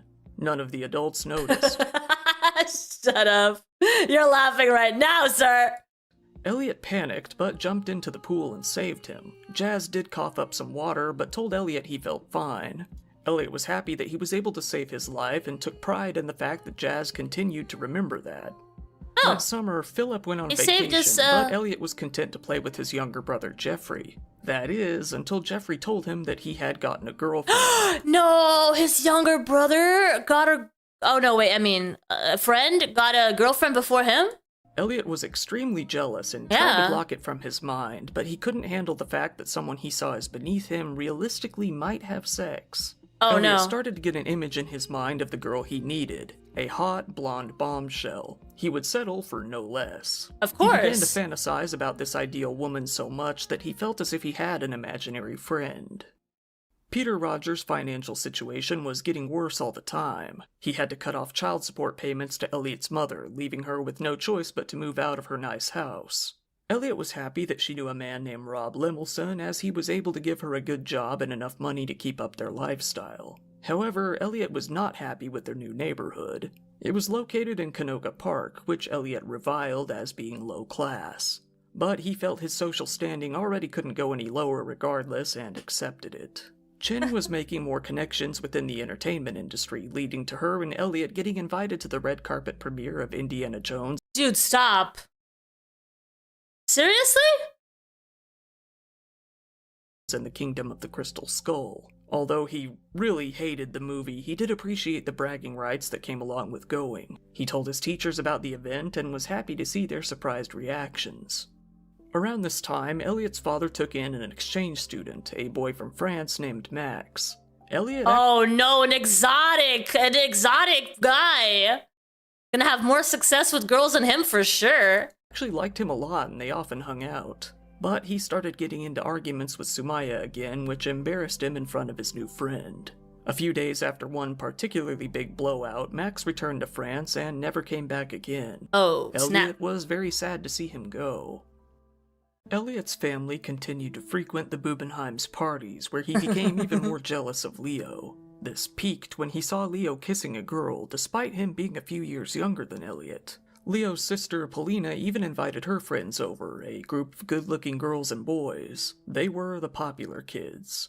Upon hearing them speak, Elliot had another breakdown, crying in front of everyone at the party. At this point, he told everyone that he wanted to end his life, forcing Peter, Sumaya, and other partygoers to spend the next 3 hours calming him down.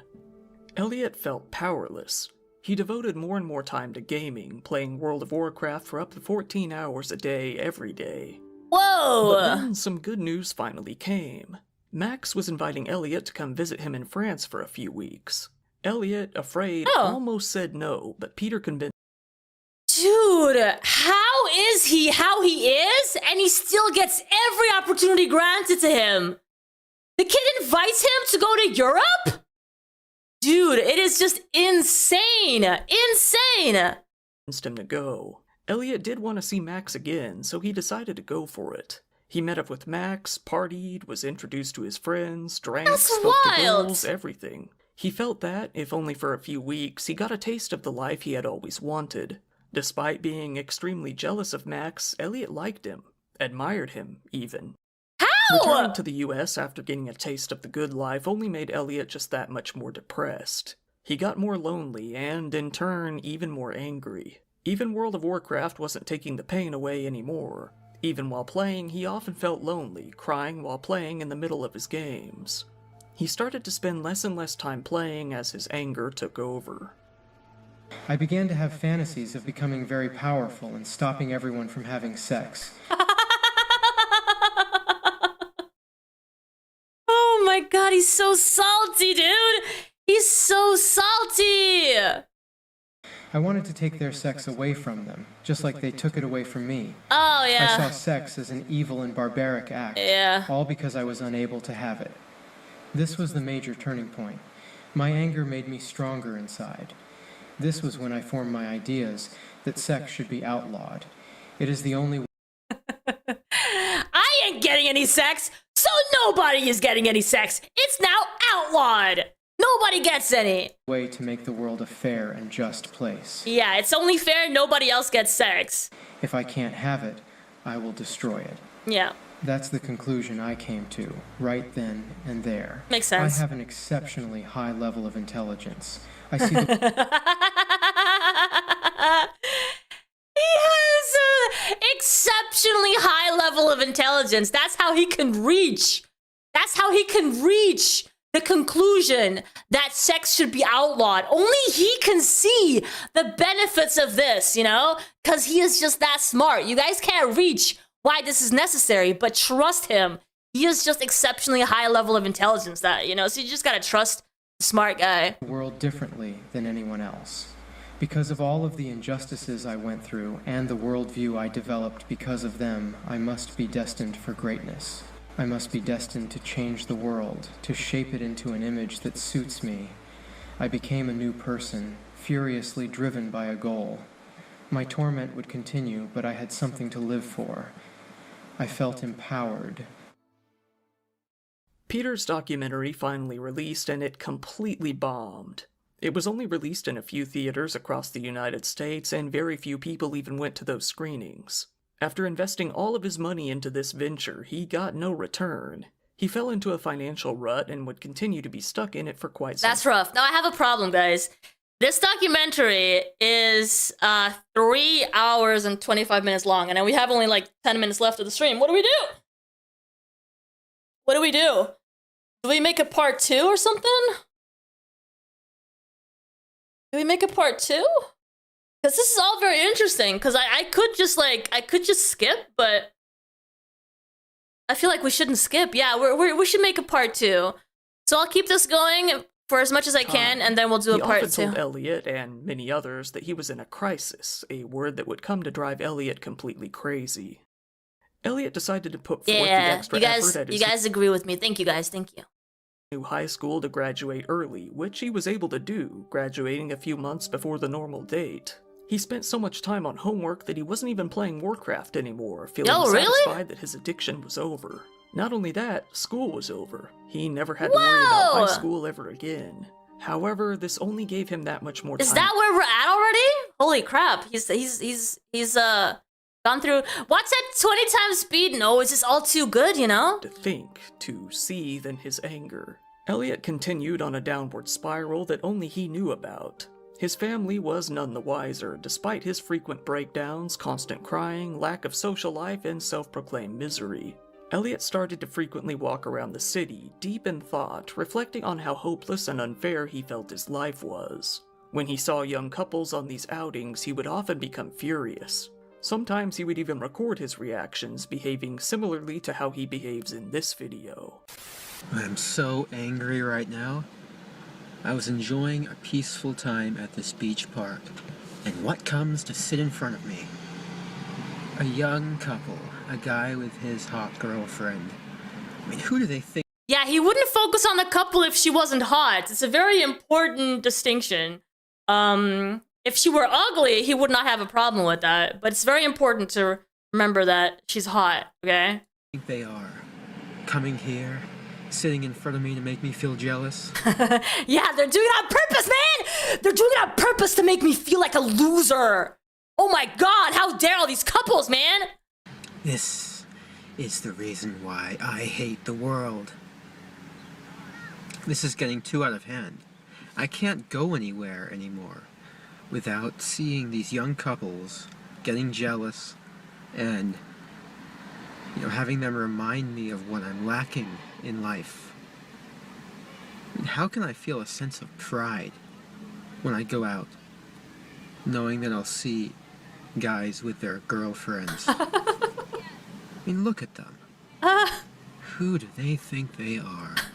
Everywhere I go, I'm all alone, and I have to see other guys experience this world with girlfriends at their side, like this couple right here.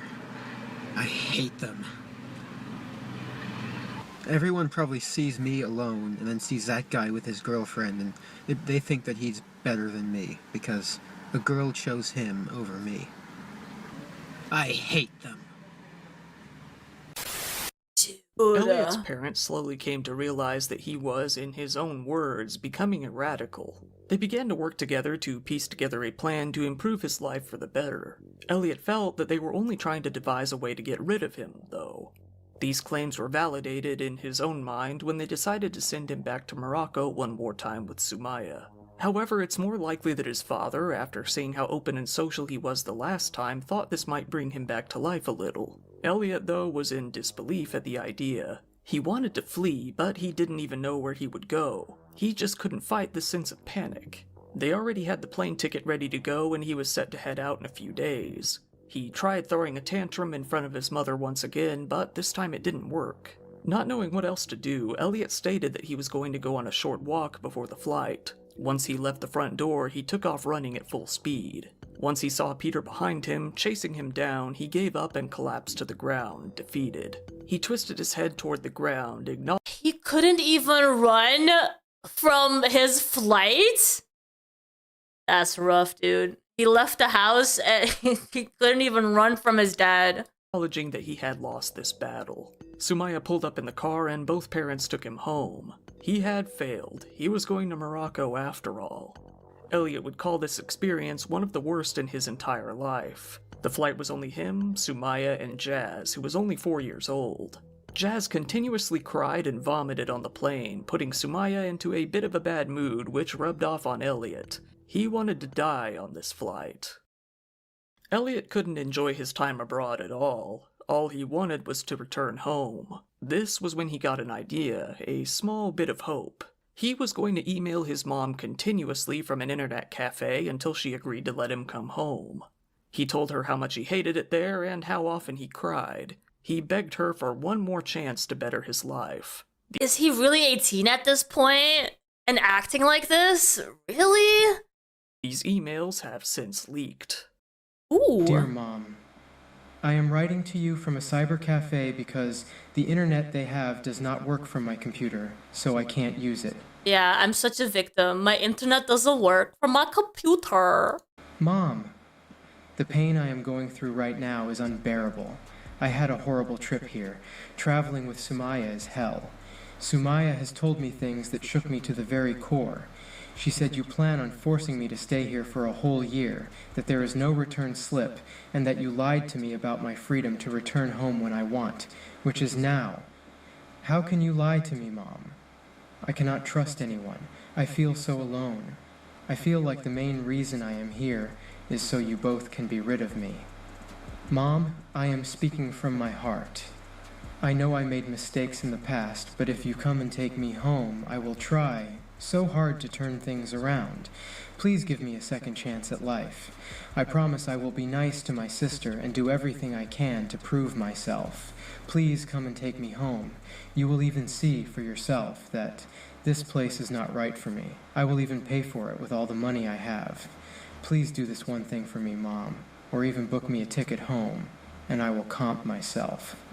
Being here has made me realize how great my home and life in America is. I will do everything I can to turn things around if you give me one more chance. Just one more chance. Please do this one thing for me, Mom. I picture it in my mind, seeing you come meet me here and take me home. It will be the best thing in the world. It's all I think about. You cannot imagine the pain I am going through. Sending this email sparks a little hope in me. How can his parents, after this, state that they never saw it coming when this was how he was acting? Like, I don't know. I cannot talk to you as much as I wish. Of course you can never see something as tragic as that coming, right? I do get that aspect, but to say that the kid had no issues, that's just not, it's not true. Because I have to go to a dirty cyber cafe to email you. Oh, not a dirty cyber cafe. Please reply as soon as possible. Please, Mom. I picture you coming to take me home. I think about it so much. It is all I want. Come here and you will see that it is not the right place for me. Then we can go home together. It would be the best thing that will ever happen to me. This will be the last email I write to you today, but I can come back to the cyber cafe tomorrow. It's my only spark of hope. Please help me, Mom. After a solid week of these emails, Chen once again broke down and gave in to Elliot's demands. He had finally won. Knowing that his mother was coming to get him, he finally relaxed. Chin arrived in Morocco and took him back home on a flight with her. However, as it usually did, Elliot's feelings of elation quickly subsided when he returned back home to America and resumed his normal life. Elliot felt like his father no longer saw him, that he no longer tried to understand him. He felt that he was blind to his troubles. The truth was, around this time, Peter was very absorbed in his financial situation and keeping his family afloat. Elliot took offense to this and came to dislike his father, blaming him for not preparing him for the real world, for not teaching him how to talk to girls. Elliot was now 17 years old and no closer to getting the life he desired. But he began to realize that compulsory education was over, college was ahead. His life could go anywhere from here on out. This gave him a newfound sense of calm. He told his parents and his sister that he was ready to make a change for the better. His family was overjoyed to hear this. For once, Elliot wasn't talking negatively, he was hopeful. He was motivated. Elliot decided to go for a complete change in persona. He got a new haircut and asked for his mother and sister to take him to the mall to help him shop for clothes. Okay. He started to put a lot of thought into his outward appearance and how he presented himself. He made a Facebook profile in a bid to begin a social life. Given that he had avoided this side of his life for so long, he had no idea how to use any of these websites, but he decided to give it a shot anyhow. He was disappointed to find that his friends from back in the day didn't want to meet up. Some of them didn't even. Alright, so this is where we're stopping it, since, you know, he's making a change for the better, which we know is not going to work out, but... Alright, we're going to continue this in part 2 of his story. I'm not sure when, because we're going to most likely have probably an LCU episode tomorrow, or some other drama that happened more recently. Then we have Sunday. We still have to do the Iceman episode as well.